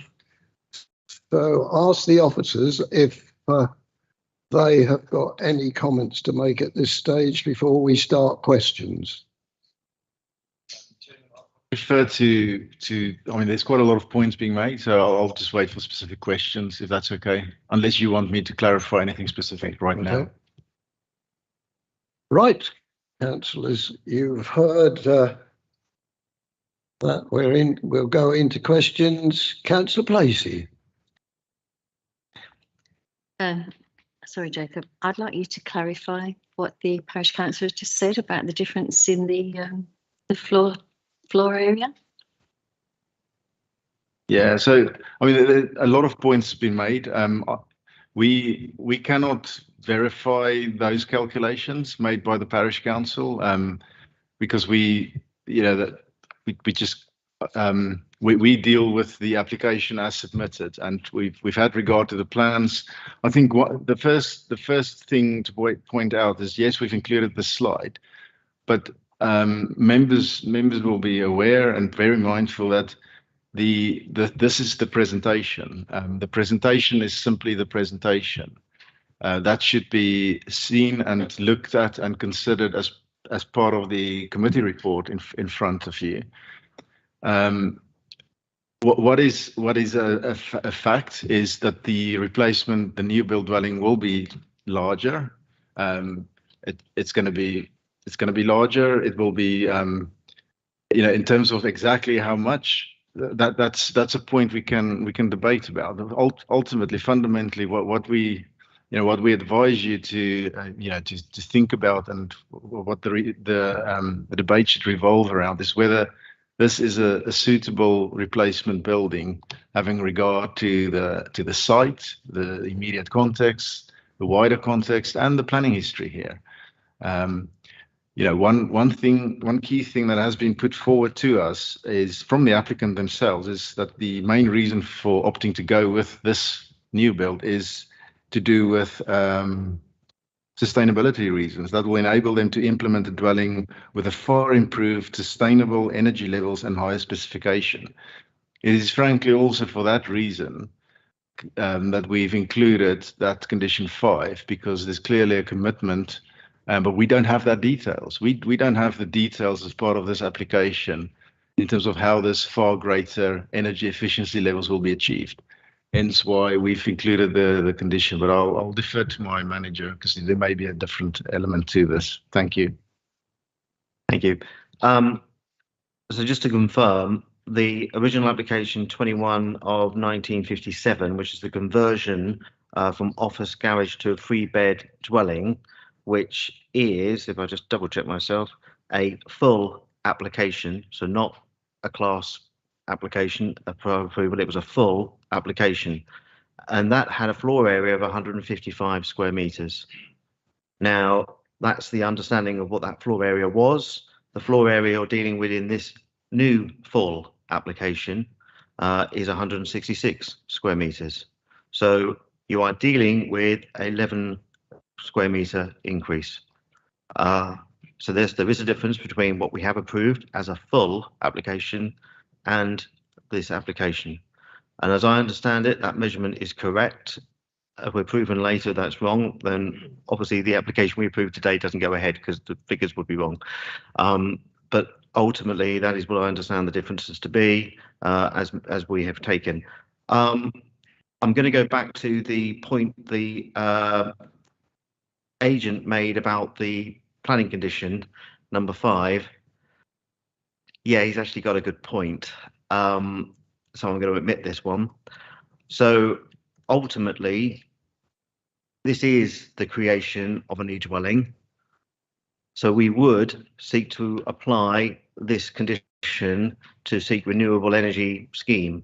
Now, there was a different version of that condition not so long ago. This is kind of an updated version of that condition because we felt it needed to be a little bit more robust and specific compared to the older version. However, this is the history of this is that there was already a dwelling approved, and so it is arguable that we have not completely taken into account materially that previous approval that could go ahead. So it could be argued that we are unreasonable to add this condition now when we didn't add it to that previous consent. So with respect, I am withdrawing that condition as my recommendation. Therefore, if members wish to add it, that would be a matter for their debate. But my recommendation would be to withdraw that condition because it wasn't imposed on the previous application on this site, and it would be therefore unreasonable to insist upon it now when that current previous application can go ahead. And it's within, and I hate to say this as well, but the previous application was approved just after the adoption of the local plan. So therefore, I can't argue that there was a difference in policy between that last application and this one, sadly only by a month. So on that basis, I am withdrawing that. And if members wish to come forward with that, I will take that further.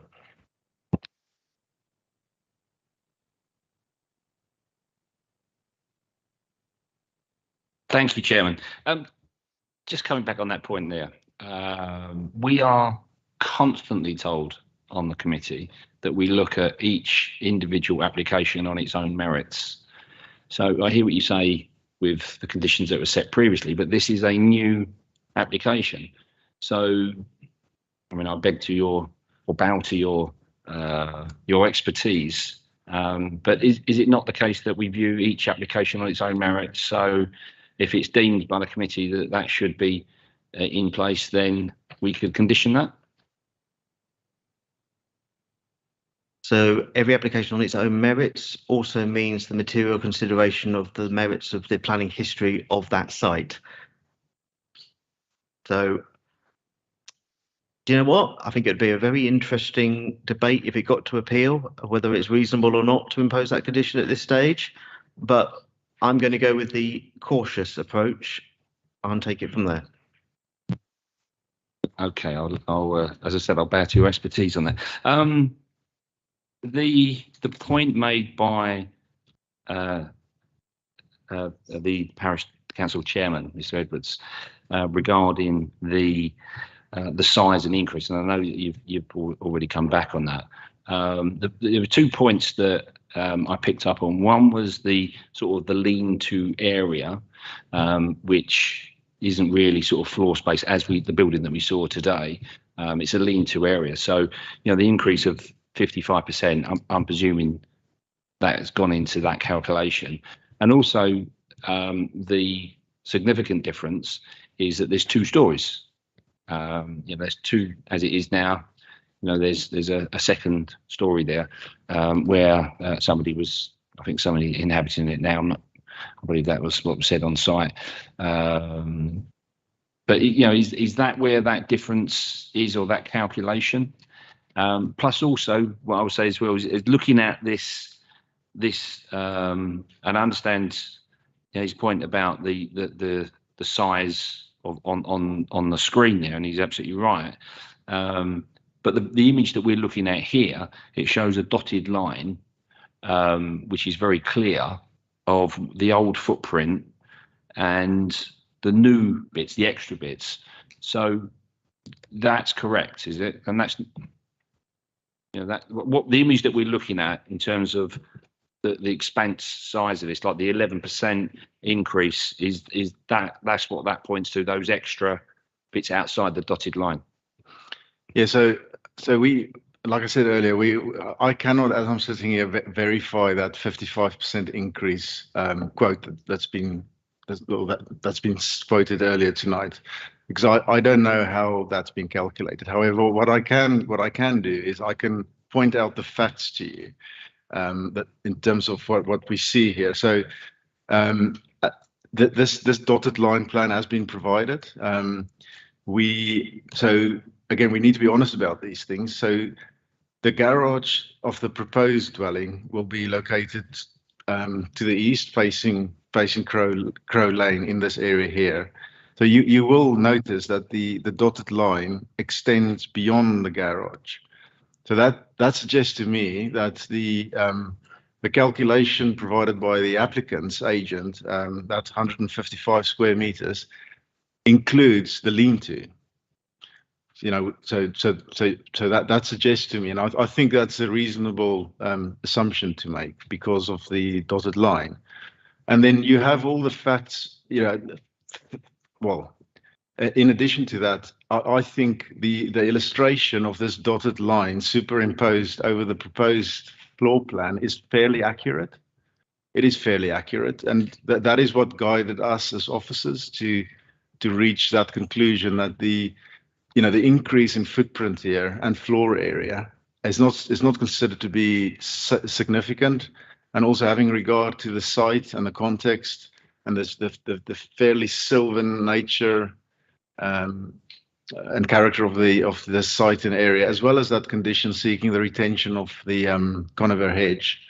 We feel that this is an appropriate replacement dwelling that will meet the relevant design policy expectation. Thank you, Chairman. Can I just come back on that? Right, the key point that you said, this is fairly accurate. Is it accurate or is it not? Size matters, as we'll find out later. But it's got to be absolutely accurate in terms of the proposed design of this building. Well, yeah, I've got no reason to doubt that. I think it's accurate for the purposes of a superimposed drawing showing the outline of the existing building on that floor plan superimposed. Just in respect of this, ultimately, the proposed plans are the plans that you'd build to. If they are not built in accordance to what we see on those plans, it would be a breach of planning in any event. They can't build what they haven't got plans for. So what we really need to concentrate on is essentially what the proposed plans are in front of us, and whether or not this proposal demonstrates planning harm, and that is ultimately your debate.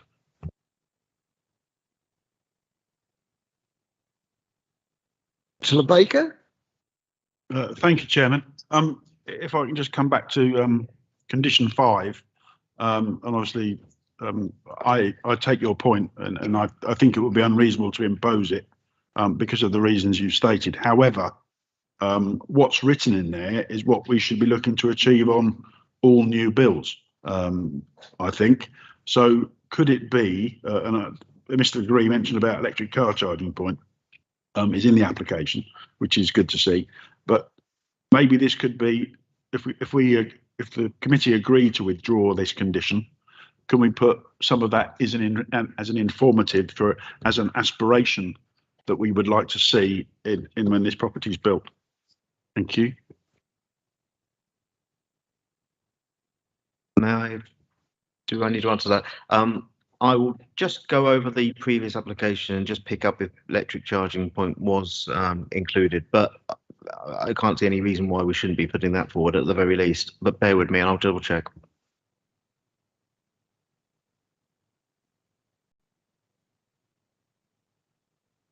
Right. Before I call Councillor Harris for a second crack of the whip, is there any other questions any other member wish to raise? Chair, I'd like to come in at the debate, if I may. Right.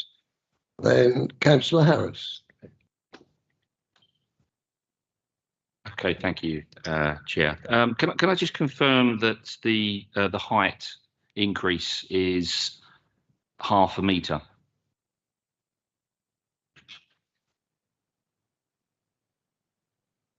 That's correct, yeah. It is, Yeah. okay.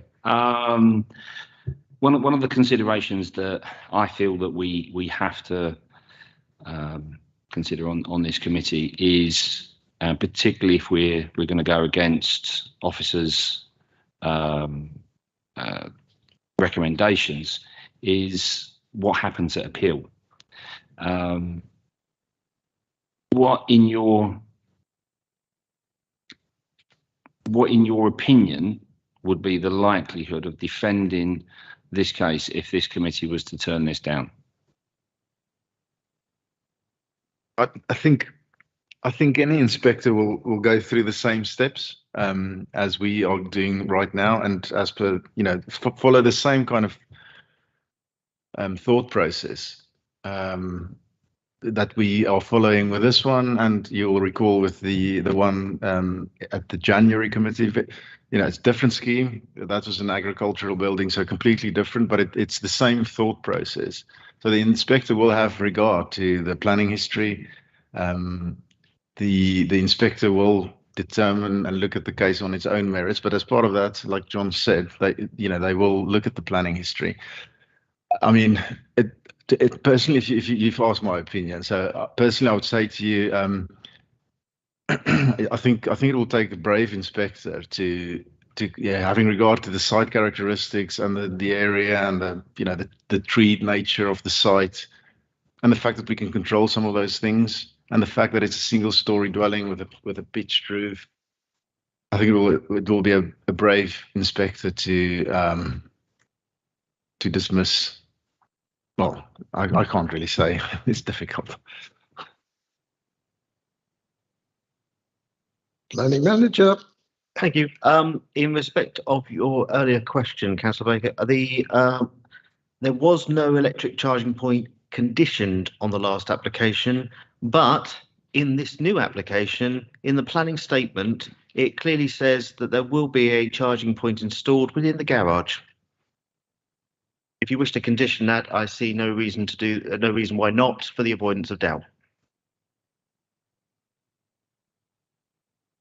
I must admit that I rather agree with the planning manager. It's in the spec that there will be a charging point, whether it's inside or outside. But there. Right. Any further on the list? No, I'm told. Councillor Alexander. Can we go into the debate now? Is that acceptable? Or are we still asking questions?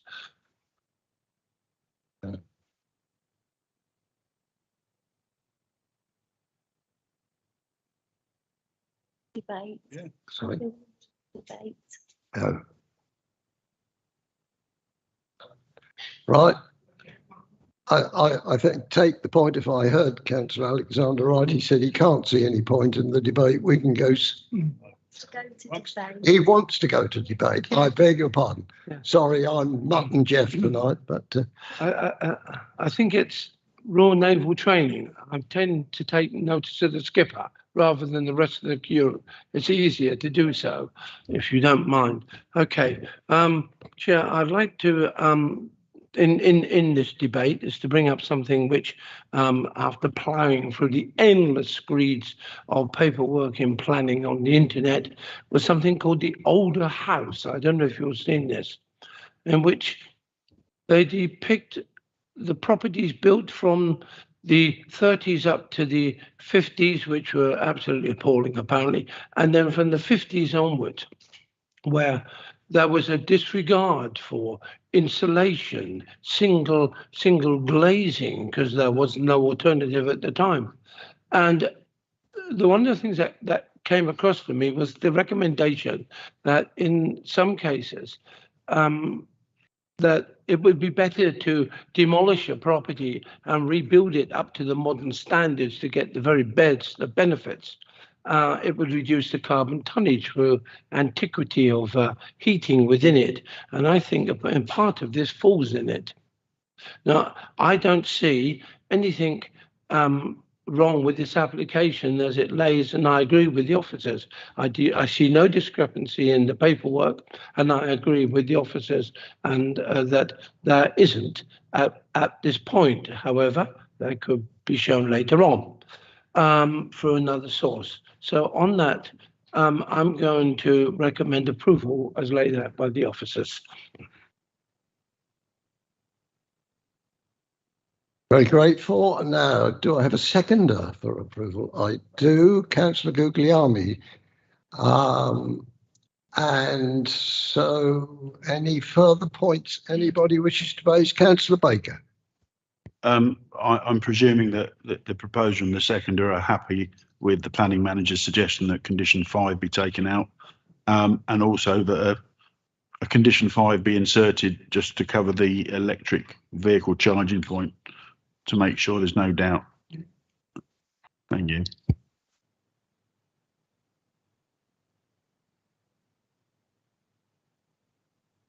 Proposer. Can I just say, and it should be 7 point, the conditions are at 7 point. Thank you. Yes, I had spotted it, but I wasn't going to mention it. In the published recommendation, and the conditions are from page 70 to 72, it does say the conditions are in 8.2. In this particular case, that's normal, but they're in 7.2 in this case. So you will be voting on those conditions. And then the question is, do we take out condition 5 as recommended, or do we leave it in? It's rather like a quiz game, this. Yeah. And adding in a bit of charging. You clarify that. Yes, right. Councillor Alexander?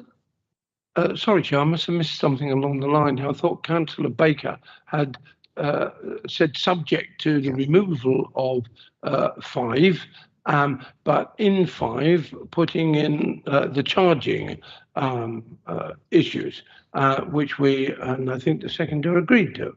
Did I understand that correctly?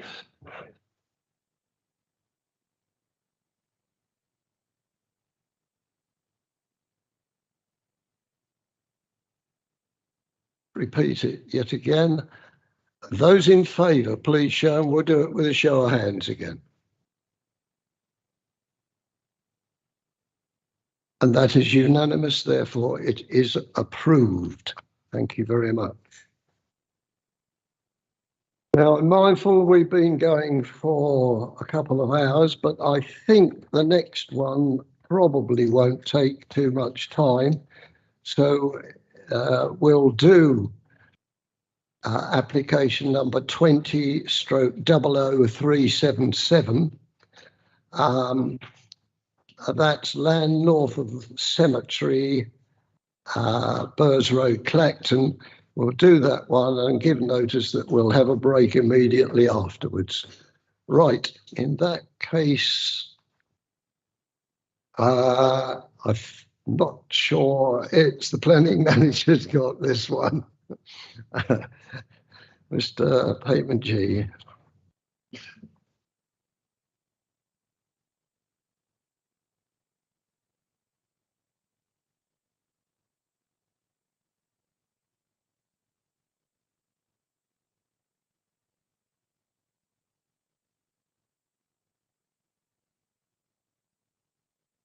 Thank you. Sorry for the pause. So this is your next application. This is land north of the cemetery, Clacton-on-Sea, and it's a proposed extension of the existing cemetery to create further plots. So you visited the site today. This is the proposed extension plan. Effectively, it's we have given approval for this previously, but that expired. So we're dealing with the this revised or renewal consent. Essentially, it is here for the identified need for further plots in the future, and your papers do outline when the existing cemetery may potentially run out of space in the next 5 years. Just to point out, sorry, the purple point going across the site is effectively, from the Environment Agency's point of view, it has to be there for drainage, so there will be no plots within that 10-metre buffer zone. So the aerial photograph probably explains a little bit more, and you obviously saw the site. You've got the existing cemetery, existing access through, and this is expanding the site outwards. We have various shots of the site, and with the view across the existing site, it is an agricultural field in all but name, surrounded by trees, fairly well enclosed.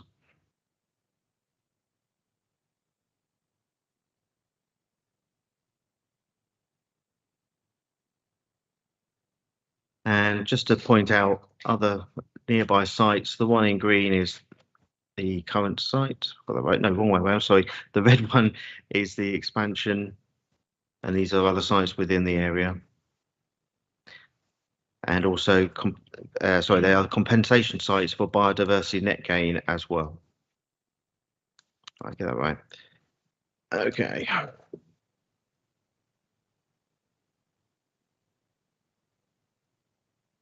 So in respect of the recommendation of the officer, we are recommending approval.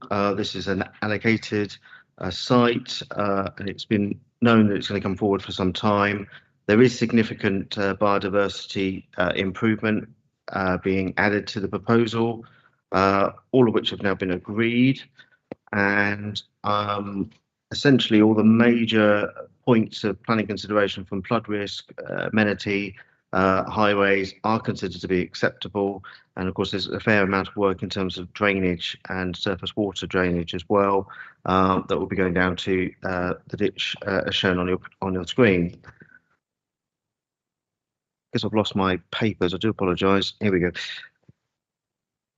So in fairness, it's as simple as it seems, if I'm honest with you. We would be looking at a number of conditions on page 86, which capture all of the various reports that have needed to come forward, and you'll see on there a lot of biodiversity and landscape management plans that would all be secured as part of this application. You'll also see on there that we have secured surface water drainage discharge rates, so that we can safely monitor and control any water and discharge within the area. And you'll also see we have construction management scheme there for biodiversity purposes, in order to protect the existing environment. And this is also a nature reserve as well, in part. So hopefully that's all you need, and the recommendation is one of approval.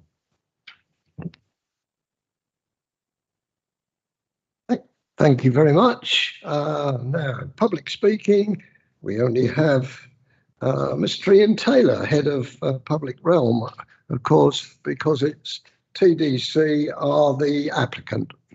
Mr. Taylor. Thank you, Chairman. I will be brief, but to say that we're here obviously to support the application and ask you to do so. The reports are very good reports, well written, and explains very clearly what the issues are here.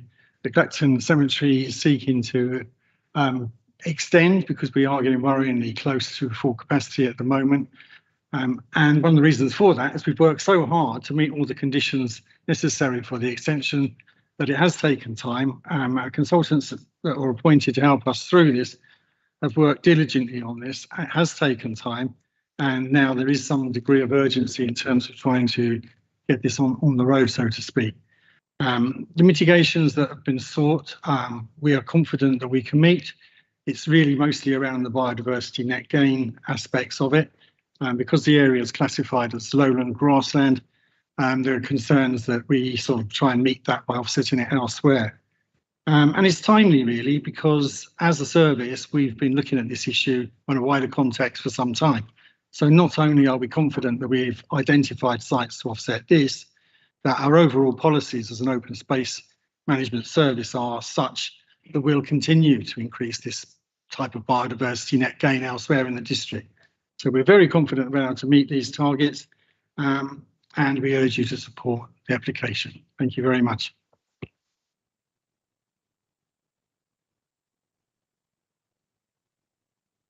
Thank you, Mr. Taylor. No other speakers on that.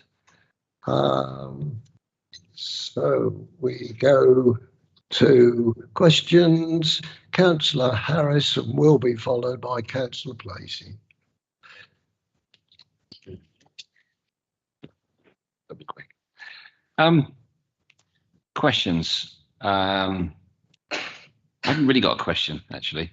Well, I thought I did, but I just wanted to say that on site today, I thought that the upkeep of the cemetery was exemplary, and I'd like to put on record my thanks to all the TDC staff involved in keeping it shipshape and presentable, and that means an awful lot to residents that use that cemetery. So thank you, and when the time comes, I'm more than happy to propose it. Thank you. I haven't got a question. It's just more of an ironic comment, I think, that TDC recognise the increase in provision that is needed because of the increase in population, whereas other agencies, dare I say, health and education, are not quite on the same level. But yeah, I think it's fine, and I'll second if Peter's going to propose. Right. Thank you very much. I think it was very well explained on site this morning. The difference from all the previous applications on the cemetery site is the special arrangements that have to make with the drainage pond, which of course we haven't had to worry about, but that seems to be adequately covered, I'm pleased to say. And as I was one of the persons that approved the site before, I was absolutely amazed this morning how quickly the previous site has filled up. It's certainly, I would agree, Mr. Taylor, they are very much in need of this new one. Well, unless anybody's got any further questions, I've got a proposer and a seconder straight away of acceptance in line with the recommendation and the conditions on page 81 to 82. Looking round, nobody wishes to make any further comments on it, in which case we'll take a show of hands again. Those in favour, please show. Another unanimous decision, so that is approved. Thank you very much. I did give notice that we'll have a 5-minute break now. It's going to be a long agenda tonight, so if you can keep it down to 5 minutes, I'd much appreciate it.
Colleagues, let's make a start.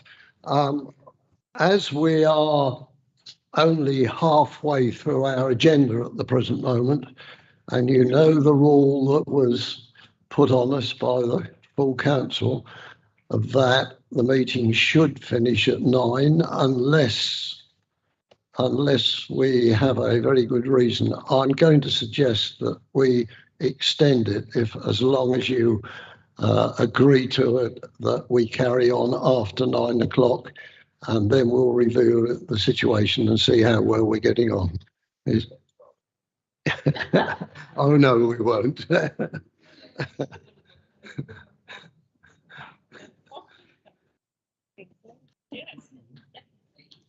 Right, let us move on then.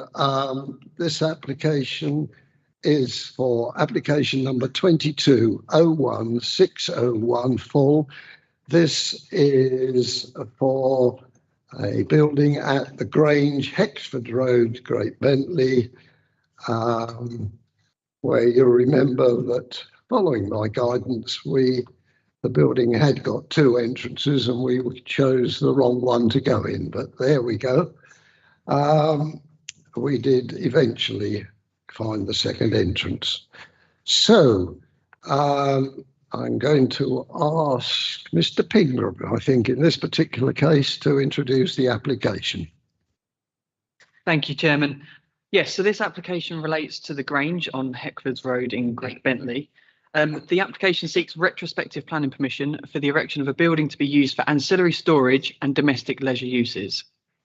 The supporting information confirms that the ancillary leisure use is likely to be greater in the winter months, but there is no fixed time frame for how long in a typical year this would be, as it would be dependent on factors such as the extent of storage at any time, the weather and personal preferences. It's important to note at this early stage that the use is entirely ancillary and therefore for private use only. So I'll just run through the site and the sort of surrounding area. So you can see there on the screen, it's just the building marked in red. And I've got a sort of Google image that shows the sort of wider site. The application site itself contains the large detached residential property Grange Farmhouse there, and the Grange Annex just about there. To this section of the site, there's existing agricultural buildings, including the one subject of this application. The main dwelling is a Grade 2 listed building, and also the annex building just here is Grade 2 listed as well. As you can see from this slide, the character is fairly rural beyond this application site with sort of large parcels of agriculture and grassland. So I'll just run through some photos. Obviously, we're all in attendance this morning, so you should be familiar with the building that's there. But this is the view looking west towards the building, stood just outside of the access. Another photo just a bit closer showing the front of the building. Again, the front of the building, but from a different angle.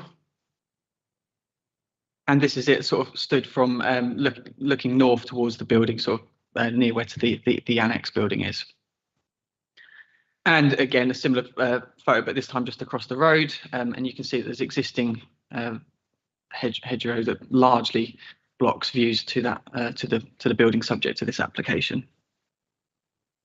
So I think it's important to just go through the site history with this application. So this slide, first and foremost, shows where we was at approximately sort of 3 years ago, roughly. In February 2020, planning permission was initially granted for the erection of a building of the building subject to this application. The building has now been constructed, and as such, the permission will indefinitely remain extant, and that does form a consideration in the determination of the application. However, the building was not built in accordance with the approved plans. The notable differences are that the height has increased from 6.2 metres to 9.1 metres. The length has increased from 18.3 metres to 21.4 metres, and the width has increased. It was 9.4 metres, and now it's a range between, sorry. Yeah, that's fine. Was it to the width? Did you hear that? The bit about the length? Yeah, so the width has increased from 9.4 metres, and it's to a range of between 11.9 and 20.7 metres. Now, I'll show you on this image. There's other plans that I can show you, but the range of the size of the width is just dependent on this element here is obviously the widest part, and the sort of 2/3 approximately of the building is the 11.9 meters. So this has resulted in an increase from a total of 172 square meters to 227 square meters, which is an increase of 55, and I calculate that as a 32% increase. The design of the building, however, remains broadly similar to what was approved before. So I'll just run through some slides just to show you what was previously approved and what we're looking at now. So this was the previously approved elevations. I think a sort of key point to note is that it's broadly in line with what was the existing buildings, which I know was a query that was raised earlier. But you can see the design is not dissimilar to what's there now. This is the proposed elevations, i.e. what's actually been constructed. So again, you can see the larger height. Design remains broadly the same, but predominantly the footprint and the height are the sort of the big changes. This was the previously approved floor layout, so it's just there. Hopefully you can see on my cursor, it's just running along there. And the approved layout, so it's just slightly longer. The width is predominantly due to this element here, although that it is slightly wider regardless of that. It is located in the exact same spot as the previously approved building, just obviously covering a larger footprint. So this is the approved block plan, which again, sorry, the previously approved block plan, I should say. And this is what's being proposed. So it just gives off that more L shape, whereas before it was more of just a straight sort of rectangular shape. So yeah, just in terms of the assessment of the application, the visual impacts. So while the building is now taller and naturally more prominent, it is sited approximately 15 metres away from Heckfords Road. It's sited amongst existing built form. And this area, as I said earlier, is enclosed by existing hedging, and I'll show you a slide shortly, but there is proposed landscaping, additional landscaping to sort of supplement that. The design, again, is also what would similar to what was approved before, and kind of what would be expected in this sort of general rural location. Given these factors, officers do not consider that the increased building size will be significantly harmful in a visual sense. So in terms of the heritage impacts, there's two grade 2 listed buildings in fairly close proximity to the site. You've got Grange Farmhouse, which is just where my mouse is hovering here, and that's approximately 70 metres apart to the southwest. And the barn just here, which is located approximately 40 metres to the south, again, grade 2 listed. Due to this, we've consulted Essex County Council Place Services Heritage Department, and that they've confirmed that the proposal will not have any more impact than the scheme previously approved, and they raised no objections. In terms of the impact of any neighbouring amenities, whilst the building is larger than that previously approved, it is sited amongst other buildings and is located a significant distance apart from the nearest residential properties, which in any case are within the applicant's ownership. There are no other residential properties in proximity of the site that would be impacted by the proposal. Essex Highways have been consulted and have confirmed they raised no objections to the proposal. And as the building is solely for private use and is ancillary to the enjoyment of the existing properties, no additional parking is required, although I would suggest there would be enough space if that was a requirement. A final point to note is that a condition is recommended that would restrict any use and occupation of the building solely for the occupants and therefore not for any commercial uses. In addition, you'll note on the update sheet, there's a couple of points to note. So following the report being published, Great Bentley Parish Council have provided additional comments, and also one additional letter of objection has been received. In addition, officers are recommending that the wording of condition 2 is slightly revised as per what's laid out on the update sheet, which essentially just sort of strengthens that the previous wording in the agenda, and also recommends an additional condition to remove permitted development rights for any future alterations to the building. that would essentially just mean that if they did make any alterations to that building, it would need planning permission. So in conclusion, this retrospective application is for a building that is both taller and of a larger footprint to that previously granted permission in February 2020. However, officers consider that the increased size of the building does not result in significant harm to the character and appearance of the surrounding area and will not detrimentally impact upon the existing amenities of any neighbouring properties. No harm has been identified in respect of the designated heritage assets, and Essex Highways Authority have also raised no objections on highway safety grounds. So accordingly, the planning application is considered to be policy compliant and is recommended for approval. Thank you very much.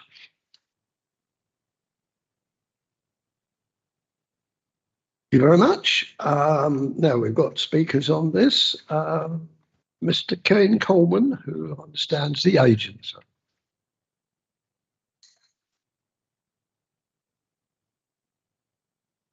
Right, so welcome. Once you've got your mic alive, you've got 3 minutes. Thank you. Thank you very much, and good evening, and thanks for the opportunity to say a few words. As you'll be aware from the officer's report, planning permission has been granted for a building on the application site previously, so there's no issue in principle to the machinery store as it was granted before. And whilst the application is retrospective because the building as constructed is larger than the approved building, it obviously still falls to be determined on the planning issues as opposed to anything else. And in terms of the planning issues, the main issue last time was heritage impact on the basis of the officer's report for the last application. And you'll note that this time, both the applicant's independent heritage assessor and the council's own heritage specialist agree that the larger building has no greater impact than the approved building on the nearby listed buildings. So there's no objection on heritage grounds from the professional experts. In terms of the second issue of scale generally, which I know is something that the parish council has raised, has been said, the proposal is not close to any existing residents, no impacts on residential amenity. And there are examples of buildings of similar scale, structures of similar scale on the two immediately adjacent properties at Apples Farm and Crabtrees Farm. The building is of an agricultural appearance and character, and just like the others on this site and on the adjacent farms, it's perfectly appropriate in its setting, including in terms of its scale, particularly as the applicant's taken additional steps to provide more landscaping to help screen the building. So we very much hope that, as per your officer's recommendation, that the committee would be able to support the application in front of it tonight. Thank you. Thank you very much, sir. Now, the parish council, in that they've asked the clerk, Miss Jennifer Spear, to appear for us.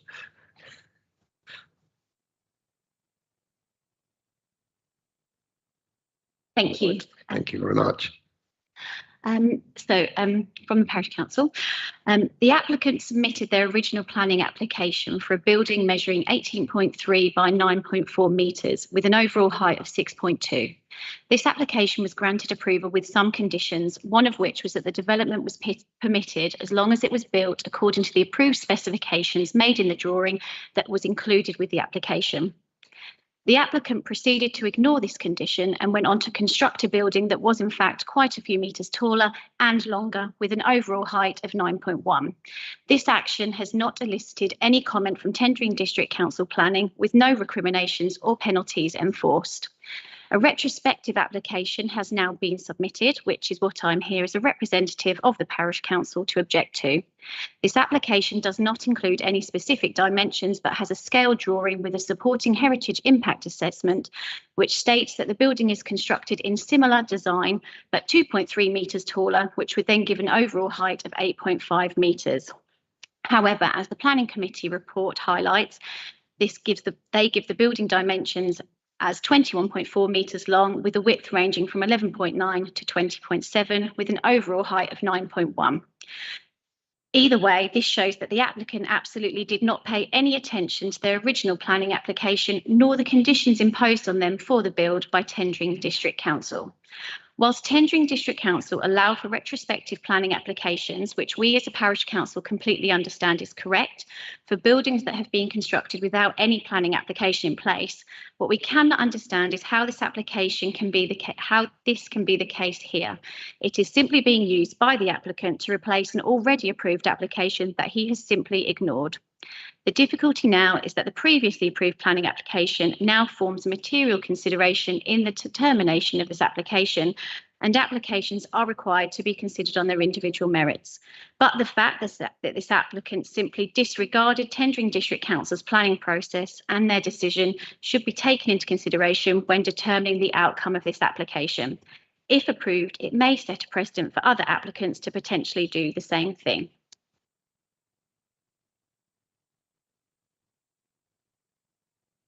Thank you very much.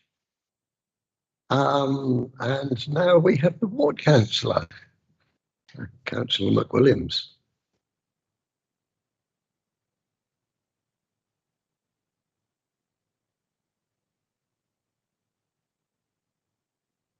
Members, and I shall be very brief after my colleague's little session there.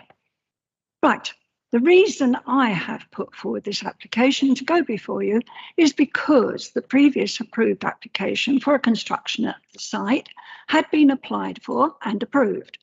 But when the barn was built, it was very obvious that there were concerns regarding its size, especially its height. This application under Section 2 of the adopted local development plan appears to be contrary in the main to policy SPL3. Where it is understood that all new development under this policy, and in brackets including changes of use, should make a positive contribution to the quality of the local environment and protect or enhance local character. The very size of this construction is not seen to be within the local character of its surroundings, as policy SPL3, paragraph B states that the development should relate well to the site and surroundings regarding its siting, height, scale, massing, form, design and materials. Some of the points raised within this paragraph are seen to be exactly what this application is going against and apparently are not being considered. SPL3 states that the development should enhance and respect the character of its surrounding area. With the new application being of a much increased size, it is questionable as to whether it is actually enhancing existing character and features. Surely massing is now even more of an issue, especially with regard to the Grade 2 listed buildings. Grade 2 listed buildings and their surrounds are surely of an important aspect of this application. And that's where I will finish, Chairman, and thank you. Thank you very much. I'll give the officer a chance to make any additional comments. No, he says. Colleagues, now's your chance for questions. Yes, Councillor Guglielmi. When these buildings are they not inspected at the end when they're built? I mean, like houses are inspected to make sure that's okay. Aren't buildings like this not inspected? Wouldn't we have picked this up earlier? In planning terms, no, they're not. In building control terms, there would be a completion notice required under that application, but that is a separate regime to planning. Planning does not normally monitor, or, well, they sometimes monitor. Some of the bigger estates have conditions that specifically seek monitoring, but in respect of normal householder or other similar applications, they are not normally monitored to this degree, and we would not expect to be informed of the completion.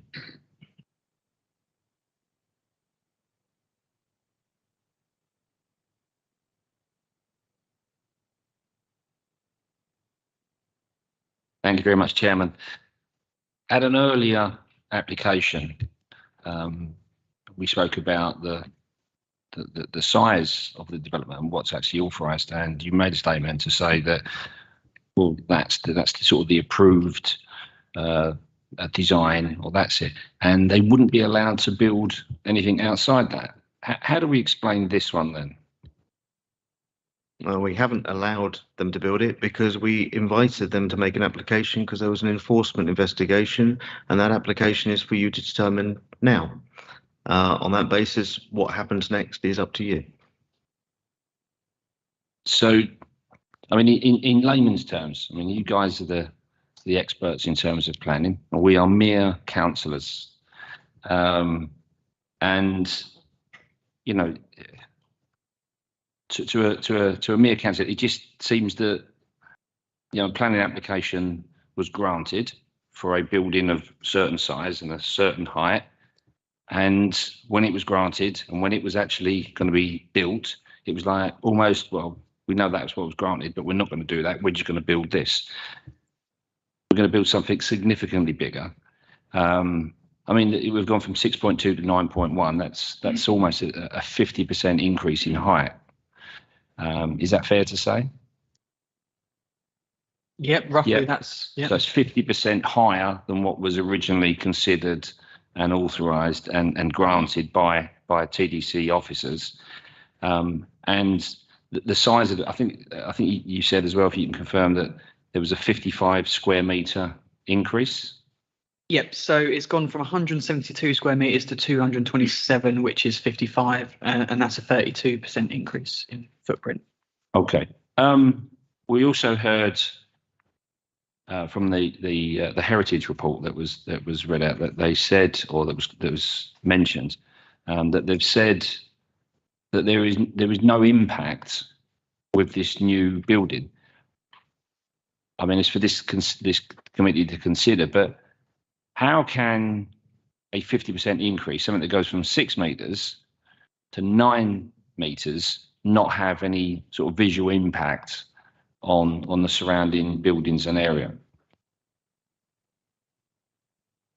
I think with Heritage and their comments, that's in relation to the impact to the setting of the 2 listed buildings that I've referred to, which I'll just quickly pop up. So yeah, they to quote them, they said, in this specific case, the proposal is not considered to have any more impact than the scheme previously approved. So that's on not in terms of the visual impact as a whole, because that's kind of more of our assessment, but in terms of the impact on heritage assets and their settings, that's the conclusion they've reached. Okay, the applicant mentions that they were going to put sort of increased landscaping, I believe, if you can confirm that. But I mean, again, you know, mere council. I mean, in terms of the original height, you know, 6.2, you probably could have, in terms of landscaping, could have got away with I don't know, a laurel or something that grows, nice big bush, and that would have.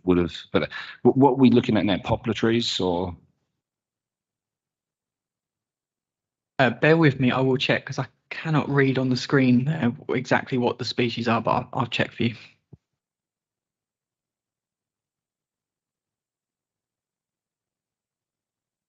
Okay, I'll hold my questions there, but I'll come back if I may. Thank you. I'll pass on to someone else. Councillor Alexander. I really would like to know, my very first question is, if the committee was, in fact, minded to approve this, would we not then be setting a precedent in this field where an application was before us and granted, and then something entirely different was constructed and then has been brought back to us to look at? Would that not be a precedent for others to follow? The short answer to that is no. As we sort of repeatedly say, each application does have to be assessed on its own individual merits. On this occasion, the building was previously approved. It was then built larger than what was approved. That's now come to us as an application, and we consider on this occasion that is acceptable. But that's not to say that the similar circumstances at a different site with a different type of building, that the increase for whatever reason could be unacceptable on that occasion. But on this particular occasion, we consider that it is acceptable despite the increase in height and footprint. So No, the short answer is no, it won't. It wouldn't set a precedent.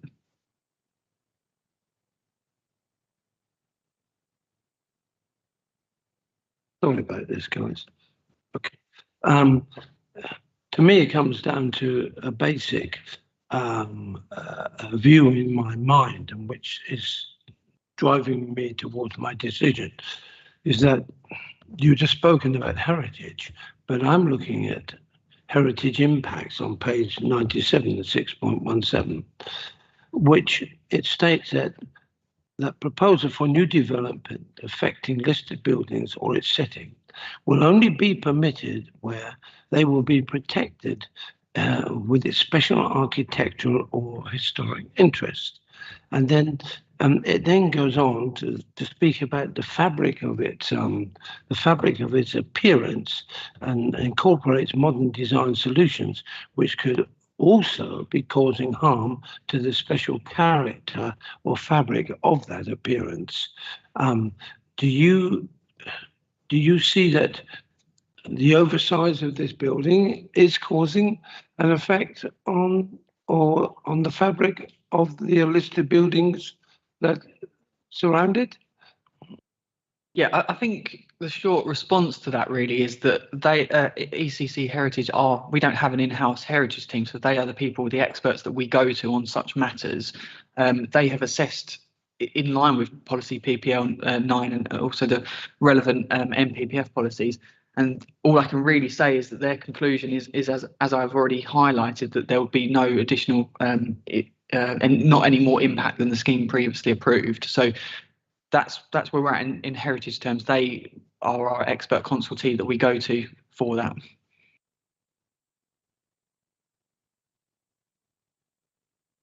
I'd like to rest it there, if I may.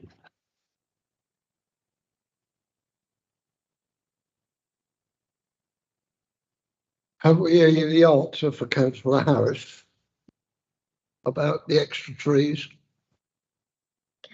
Councillor Harris wants to ask the question. Yeah, we've just looked at the plan and it appears that they're evergreen trees that have been planted on that boundary.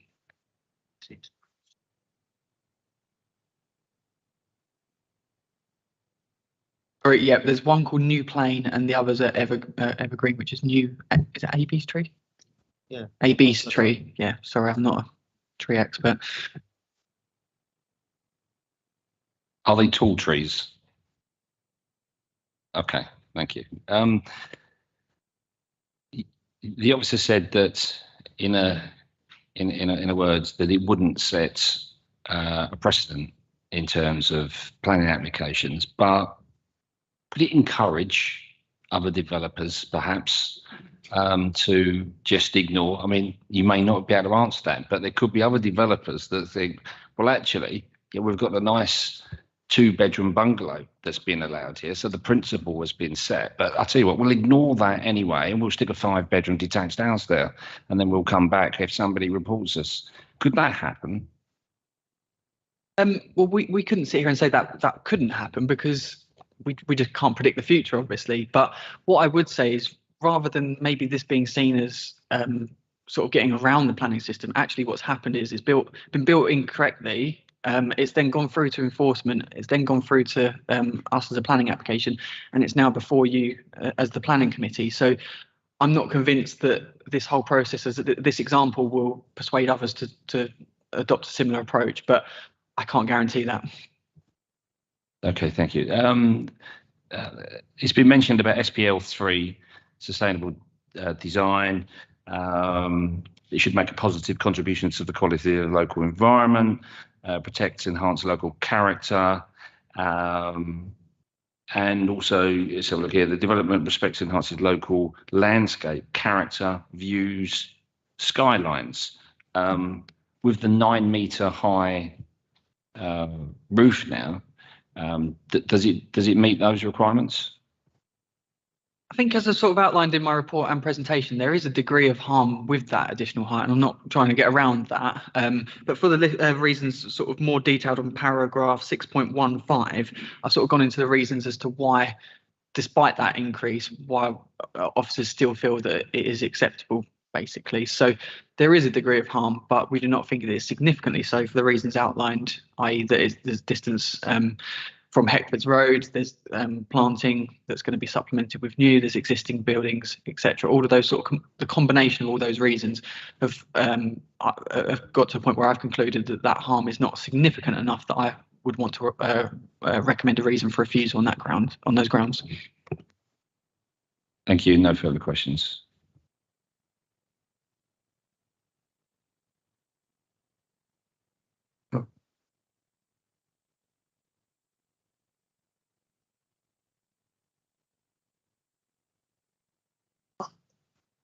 I'll put my 2 pence in.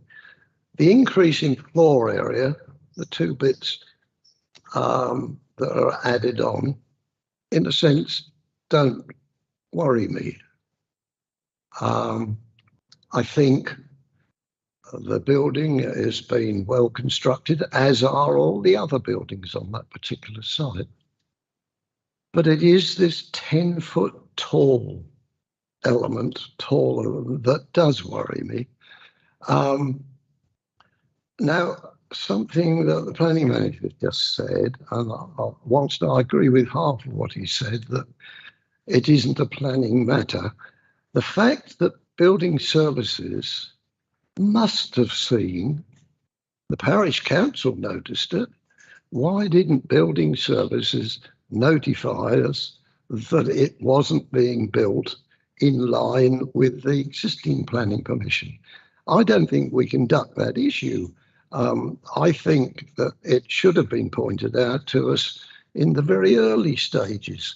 That's what would happen if I was building a house and building services suddenly find I wasn't putting in the right depth or various other things.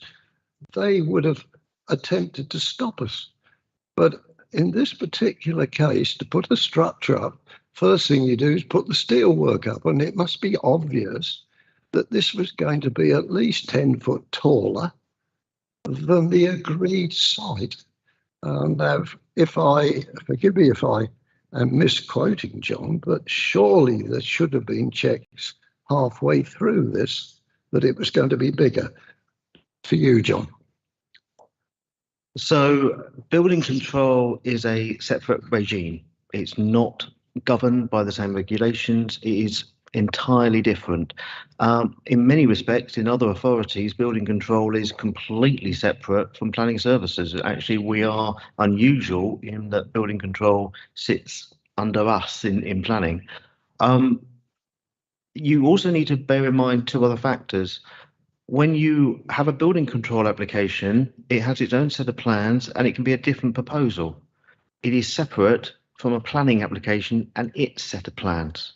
So building control officers will look at their plans and deal with the proposal that's put to them under their governance and under their regulations. The other component to this is it doesn't necessarily always go to the council's building control department. It often goes to approved inspectors that are private, and therefore the only requirement for them is to put an acknowledgement back to the local planning authority to say that they're dealing with it, and in a roundabout way.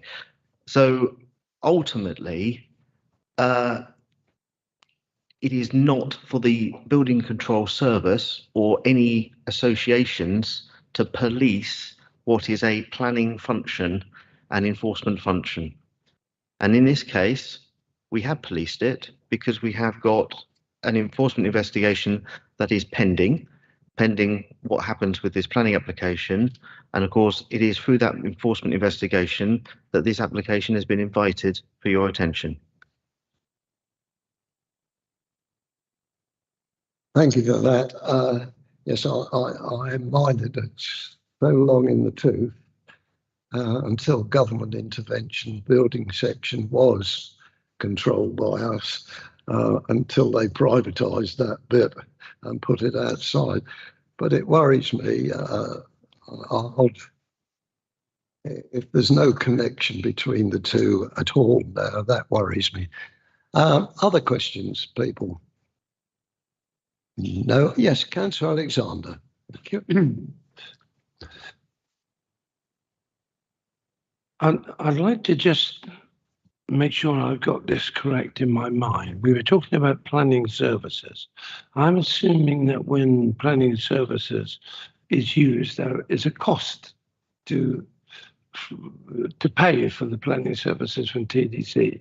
Is that correct? Sorry, could you just expand on quite what you mean by that, please? Right. You mentioned planning services, our planning services, against private planning services. Presumably, if you went to a private utility, they would then charge. Do we also charge for those services? So we charge for a building application being made for building regulations approval. We have to be competitive with private building approved inspectors, which obviously charge different rates. So therefore, that is a marketing issue a market matter for building control. Equally, in planning, we also have set fees governed by government that's for which we have to ask for, and for this planning application there was a planning fee as much as there was for the previous planning application as well.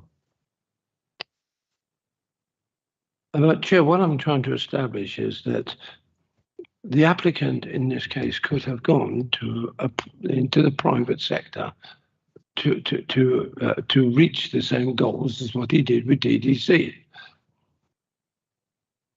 With respect, Chairman, if I may, we are dealing with building control, which is not within the remit of this planning committee.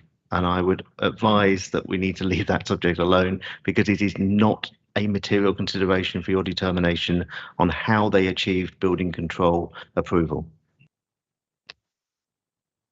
Well, Chair, in all due consideration, I believe that at this point, I'm looking for information as to how we arrived at the fact that this was agreed by us.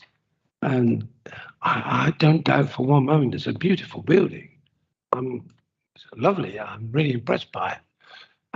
But it's the overall size, and that's the thing that we're sitting here looking at. I'm at this moment in time, and I've been speaking to somebody this afternoon who has advised me that there is a move at the moment within TDC to move planning control to work alongside planning and planning alongside them to fill in vacant gaps when officers are not available. Now, I may have been given the wrong information on that, but if it's the right information, then it's pertinent to this application at the moment. For what I'm trying to get at here is that why this is the thing I'm really struggling with. Help me out here. Within this, why didn't the applicant come back and add this on to us? Why have we gone down this avenue? We had a speaker from the parish council who then said that during this time, I could be wrong again, there's a lot of background noise you may have noticed, that TDC basically had little or nothing in this time, and I believe it was under enforcement, so things were moving along at this time. But this could all have been avoided if another application was put before us.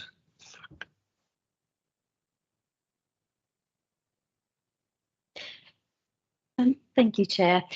I just wanted to just remind members that we need to consider this application and the merits of this application. I think we're straying into areas that aren't material planning considerations. The application we can't speculate why a developer has or an applicant has done a certain thing. You know, we have an application before us. In enforcement, if there's a breach of planning control, it's quite legitimate where officers are of the opinion that the resultant building or whatever it is that may have been a breach of planning control should be granted planning permission in their view, in their professional view.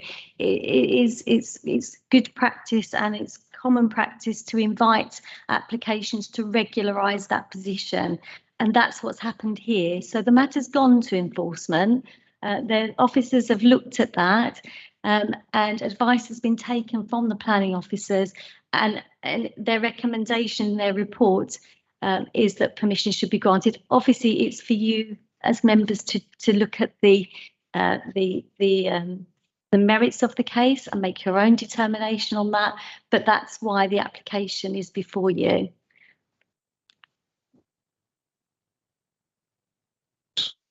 Thank you, Chairman.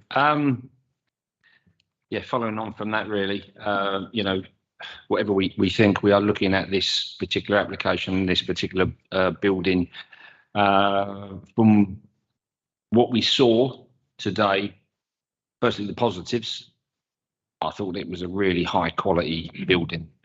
From what I saw, we couldn't get inside and we couldn't get all round the building, although we did for one reason or another go the other side of the fence by accident, by intention. But I thought that the quality of the building was good. I would have loved to have seen inside, but we didn't get that opportunity today. That's where it sort of ends for me in terms of the positives. This is not a farm. This is not a business. This is from what we are told, this is sort of for personal use. I don't think that a building such as this, at this height and this scale, is appropriate. SPL 3 says that the development respects or enhances the local landscape, character, views, skylines, and I don't think that does in this instance. So I can't support this. I cannot support this application for that reason and that reason alone. So I will be voting for refusal of this application, and it would be for other committee members to consider their point of view on what I've said and whether they agree or disagree with that. Thank you.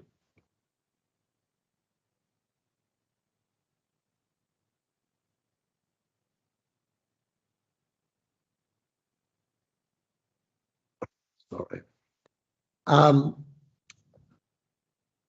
We've got nobody on the list. Already one councillor has indicated how he's going to vote. I think we want certainly a debate on this to see how the rest of you feel on it before I put it to the vote. So yes, Councillor Placey and then Councillor Alexander. Okay. Difficult one. It's always, I think, annoying when somebody goes and get outside their given application without actually coming back and saying, look, we've changed our mind. Can we get something a little bit better or a little bit different? But like you say, that's neither here nor there. Personally, I think it's ugly. But although it's not actually on a farm, it is in a rural area that have got a lot of other buildings. It's actually the same. So personal use, if that's what they want on their garden, I don't know that we've got a lot that we can use to go against it.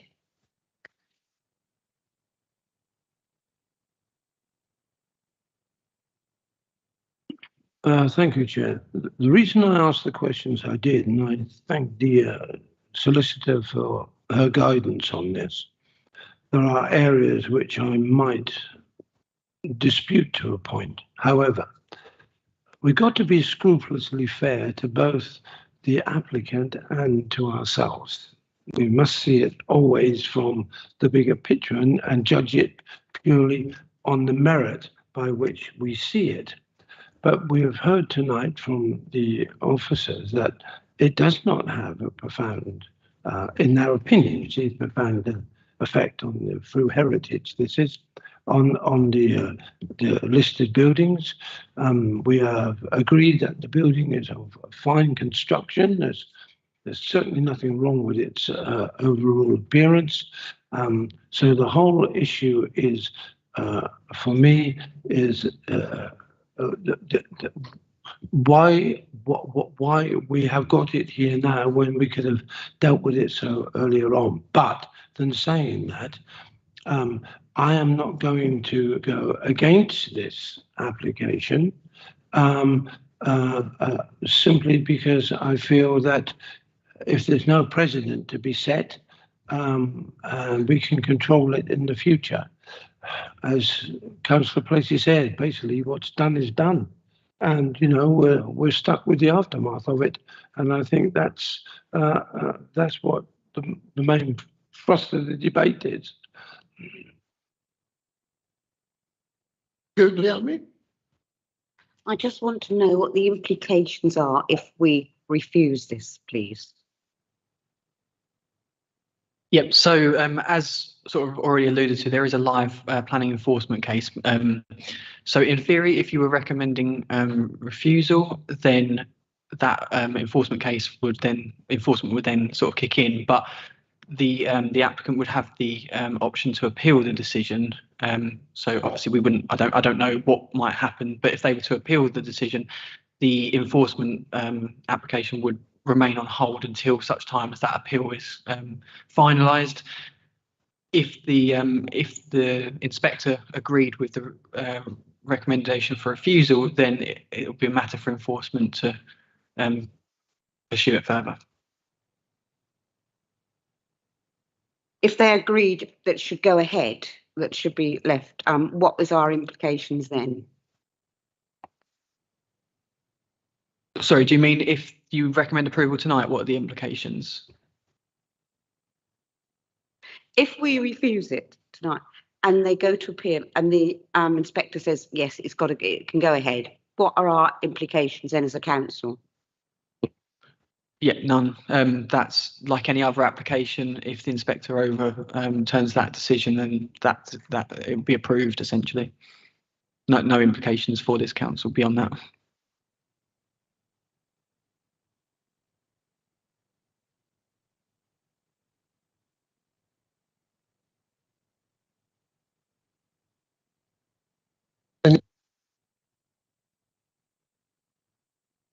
We haven't got anybody on the list, so Councillor Harris was the proposer, and I didn't call for a seconder, but I will do but you want to come in first?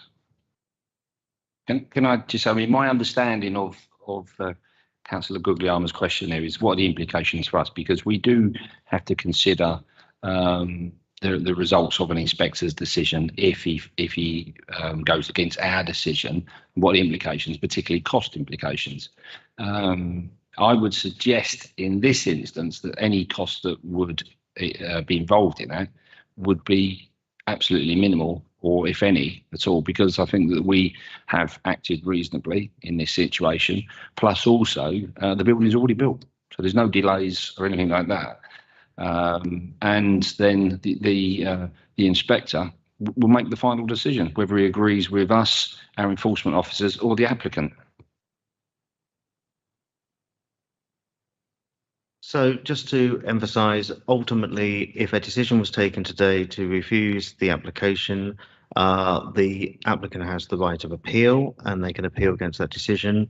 As a separate matter, they can also claim costs as a matter of that appeal, and it would be and if the costs are granted, those costs would probably be based around the time for experts to argue the case and other matters associated with that. And if I'm honest, that can amount to be a reasonable sum of money.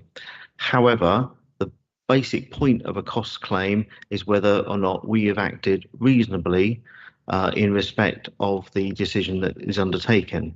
So that is why it is always important when we do refuse something to consider that why are we refusing it, and are those reasons planning issues that are reasonable in that respect. Of course, your recommendation from your officers is that we cannot find any reasonable reason to refuse it, but you have the right, obviously, to have your own judgment, and that is the matter of your debate now. And therefore, you can put forward what reasons you feel should be reasons you take forward as refusal, if that is what you so wish to do. That rambled a bit, I do apologise, but hopefully got the point.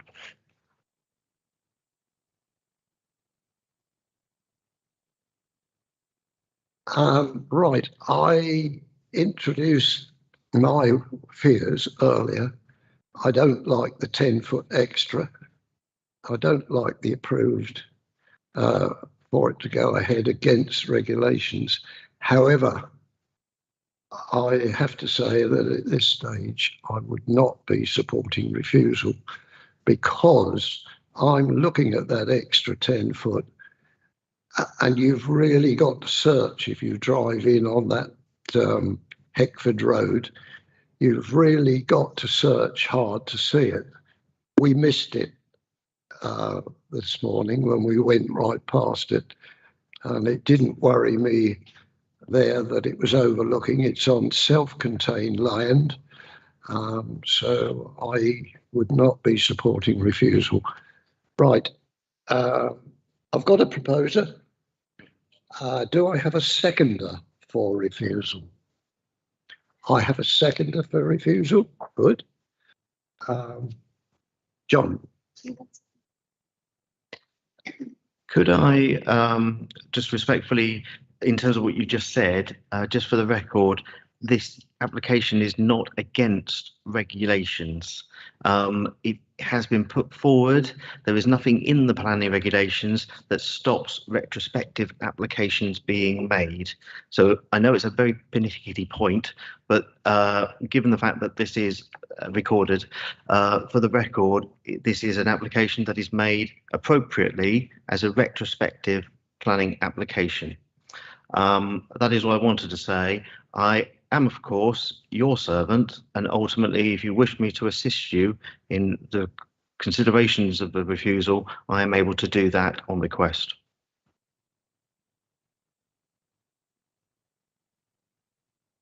Thank you. I'm glad you said that. If I can just clarify, my reasons for refusal, this is SPL 3, and it is purely based on the height and scale of this, which I think is inappropriate and harmful to the area and the character there. I would disagree with our chairman there, because I don't think any of us missed the building. Bloody huge thing. I think our driver missed the turning for sure, but you can't miss that building. It's very large, and there's no landscaping that's there to cover. I mean, a 9-metre building, it's huge. So I am viewing this application purely on its own merits, and I view that this application is not right for the location of where it is. So I am proposing to reject this on SPL 3. Thank you. And I would be very grateful for any input and expertise from my humble servant there.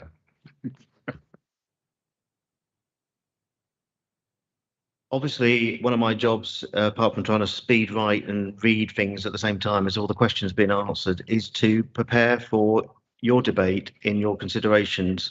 And obviously, as you've been talking, I have been taking note of what you've said. So in a rough way, I would propose something along the lines of the following, if that's all right by you, for you to consider. My suggestion would be something on the lines of: the building, if approved, would fail to make a positive contribution to the quality of the local environment and character, fails to relate to the site and surroundings, including other buildings, by reasons of excessive height, massing, scale and design, and nor does it respect the local landscape views, resulting in a visually intrusive form that is not demonstrated to be sufficiently mitigated by landscaping or other measures. And for these reasons, the development is contrary to SPL 3, and I would also go on to suggest the provisions of the NPPF on good design which also includes paragraph 130B that provides that decisions should ensure that developments are visually attractive as a result of good architecture, layout, and appropriate and effective landscaping. I think I did say that, Chairman. So. And seconder, have you got anything?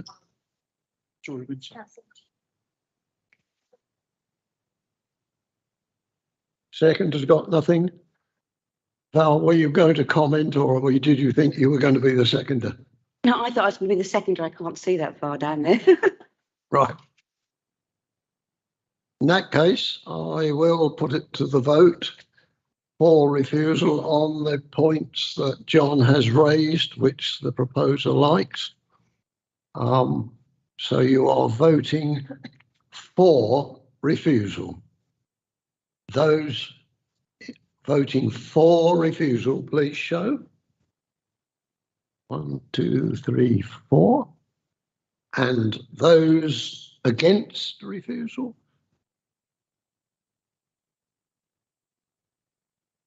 On the strength of that, it is refused. One abstention. One abstention. Right, thank you. You're abstaining as well. All right. 4 in favour, 3 against, and 2 abstentions. That's what I have. So the application is refused. Now, members may know that there has been a complaint made against us today. And therefore, before this letter of refusal is made, we will have to ask the officer to investigate it.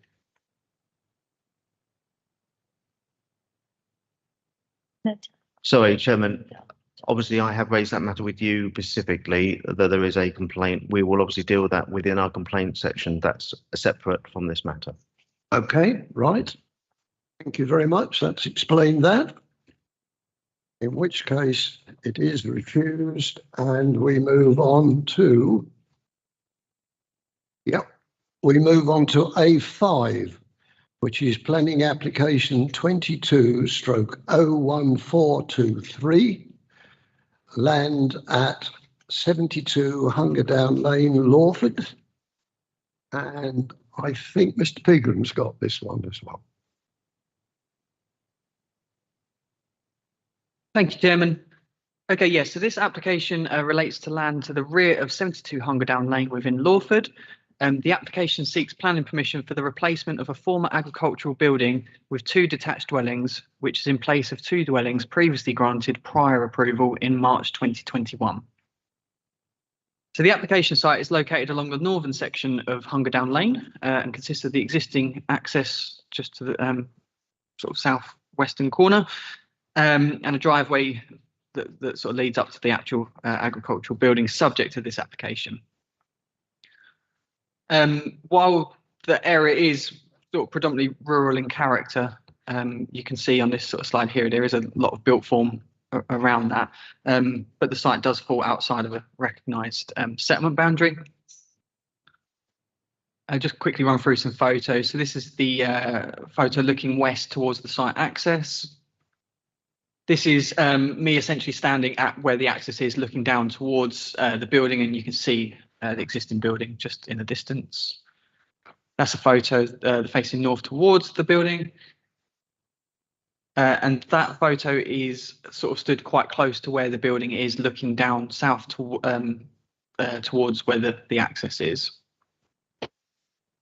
So in terms of the site history, in March 21, the building was granted prior approval to convert into 2 dwellings. They would each serve 3 bedrooms and have a combined footprint of 316 square metres.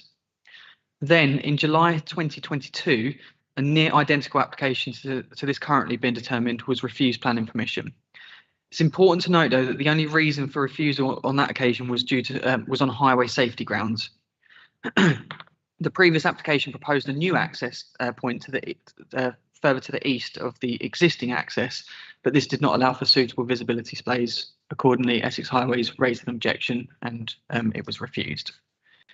The key alteration to this current application is that the proposed additional access has now been removed, and instead the application proposes to utilise the existing access, which was originally considered acceptable within the prior approval application at the start. So this is the previously approved elevations, and this is the proposed elevations before you. So in terms of the principal development, the site does fall outside of a settlement development boundary and therefore ordinarily would be contrary to policy. However, on this occasion, due to the sort of unique history of the site with the prior approval for 2 dwellings, the principle of 2 dwellings on this site has previously been considered acceptable. The proposal will result in the introduction of 2 detached dwellings, basically the same design as what you can see before you here. And they'll be broadly in the same location as the existing building. They will have a combined floor space of 292 square metres, which is actually a decrease of 24 square metres from the existing and extant permission. Given the front boundary hedgerows and setback nature of the proposed dwellings, they would largely not be visible from the street scene. And while the design is not necessarily in keeping with the area's rural character, has a bit more of a domesticated feel, officers do note that efforts have been made to provide for an interesting design, and overall do not consider it to be harmful to the extent that they would justify recommending.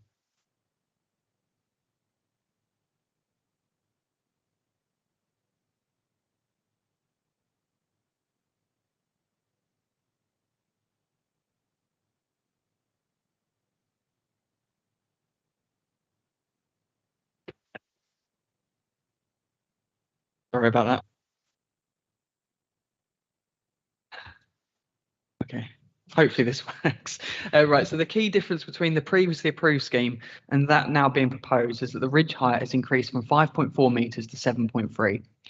However, given that the eaves height remains the same, the dwellings are set back within the site and they will be set against other built form. This harm is not considered to be significantly harmful to the area's character. The dwellings are sited a sufficient distance from the few nearby residential properties and will not result in any loss of sunlight or daylight. The separation distances of the proposed dwellings also means that no loss of privacy or overlooking will occur to these neighbouring properties. And it's also recommended that a condition be included to remove permitted development rights for extensions and outbuildings in the future.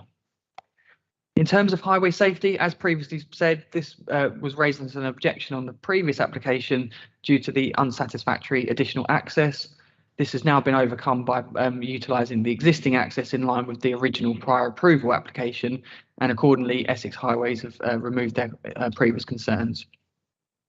In addition, there's sufficient space for the necessary 2 parking spaces per dwelling to the front of the site. Just show you on this plan here.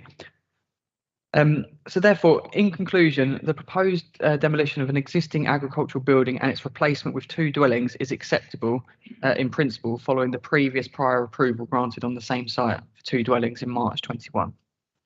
The positioning of the dwellings is very similar to the existing agricultural building, and I just wanted to actually just point out on this slide here, you can see, like the application we saw earlier on, you can see in sort of dashed lines where the agricultural building is versus where the 2 proposed dwellings are. So you can see that they're broadly in the same location, although it set back a little bit further than the existing building.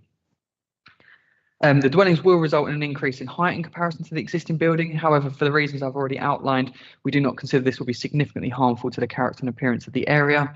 There are no significant issues to neighbouring amenities or trees. Following the revisions, Essex Highways Authority are raising no objections, and taking all of that into consideration, this one is recommended for approval. Thank you very much. Thank you very much. Mr. Degree.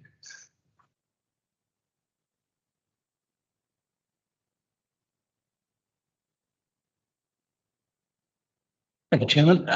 I will keep this very, very short. Very impressed with the presentation.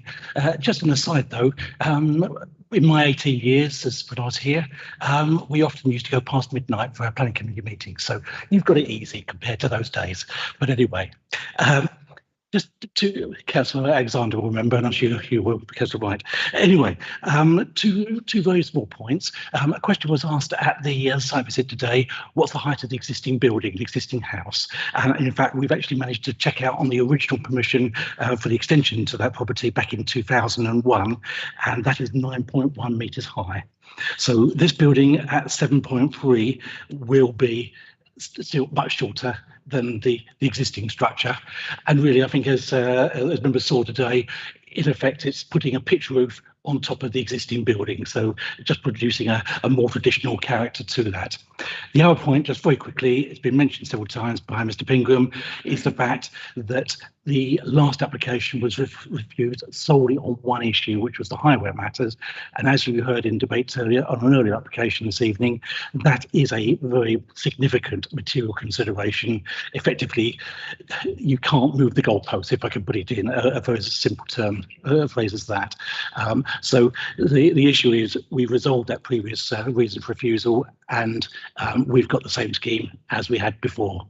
So thank you very much indeed.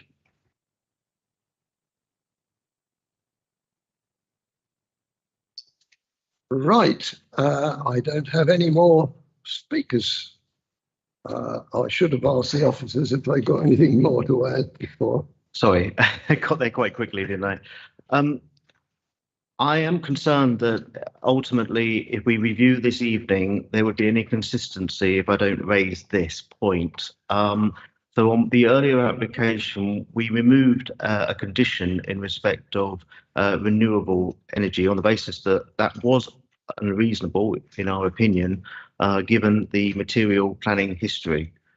In this case, we have not applied that particular condition, but it's the opposite, which is that this is for the creation of 2 dwellings, and the material consideration is only the prior approval in this respect. On that basis, members may wish to add in that condition, and I think if I didn't advise you of that professionally, that may get picked up later. So on that basis, you may wish to consider that in your debate and add that condition. Right, you've heard that. Yes, Councillor Pacey.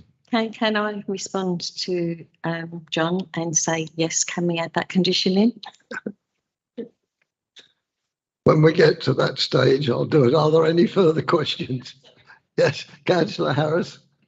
I mean, this is obviously another one of those sort of buildings that's agricultural buildings that's going to be converted, well, not converted in this case, removed, etc. It's just nice to see that there's actually a building here. Can we ask, as the applicant sort of hinted, I know what we see here, but has he hinted at putting a block of flats there as well, or is it no? Well, okay, that's. What are you talking about? I'm thinking it is getting late, and I actually see no issues with this whatsoever. I think the 2 well-designed buildings, and I've not really got a question, but you know, when the time comes to it, I'm more than happy to propose acceptance on this. I don't see any issues at all. I do see, or I think all of us saw on there, some other agricultural buildings that were sneaking around there. So we might visit this site again, I suspect, at some point in the future, but I'm happy with this. So I'm proposing, and I'm very happy, along with my colleague here, to include item number 5, as it was suggested by our planning manager, as one of the conditions. Thank you.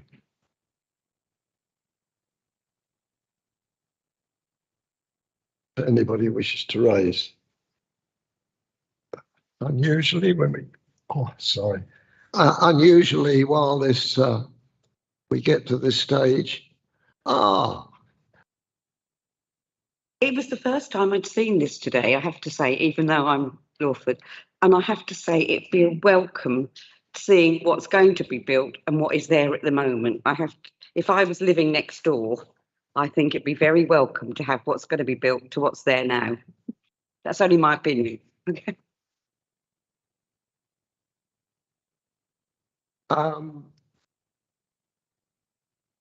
I'm sorry, it's my hearing aid react to these mics.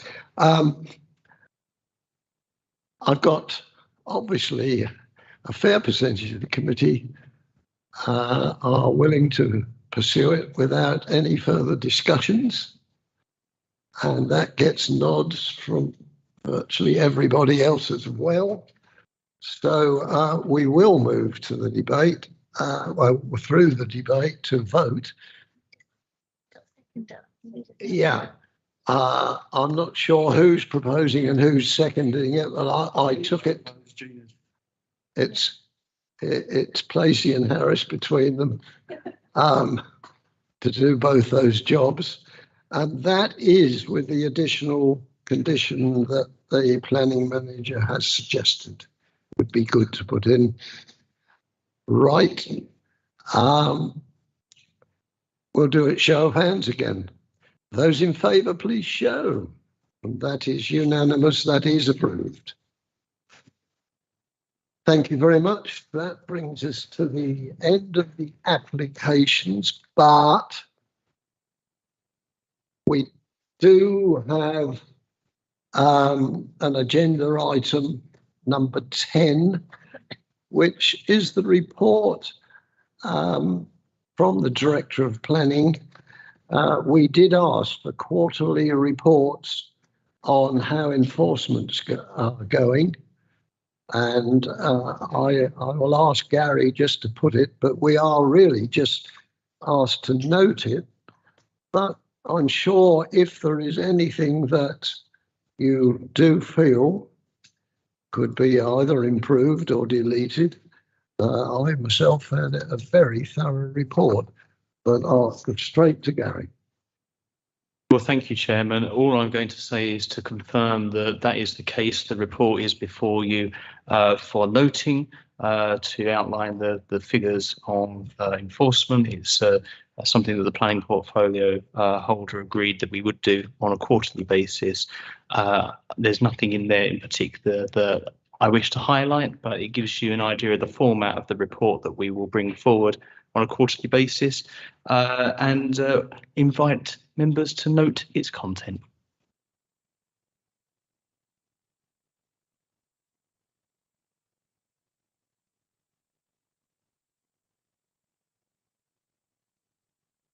I must admit that as the ward councillor, I was somewhat worried to see where all the enforcement work is being done. In that very nearly all the enforcement cases at St Joseph probably nearly outdo all the others put together, but that's another matter. So we will just record it as having noted it if nobody's got any other additional items that they wish to add to it. No? Right. Thank you very much. In that case, that completes the agenda. Thank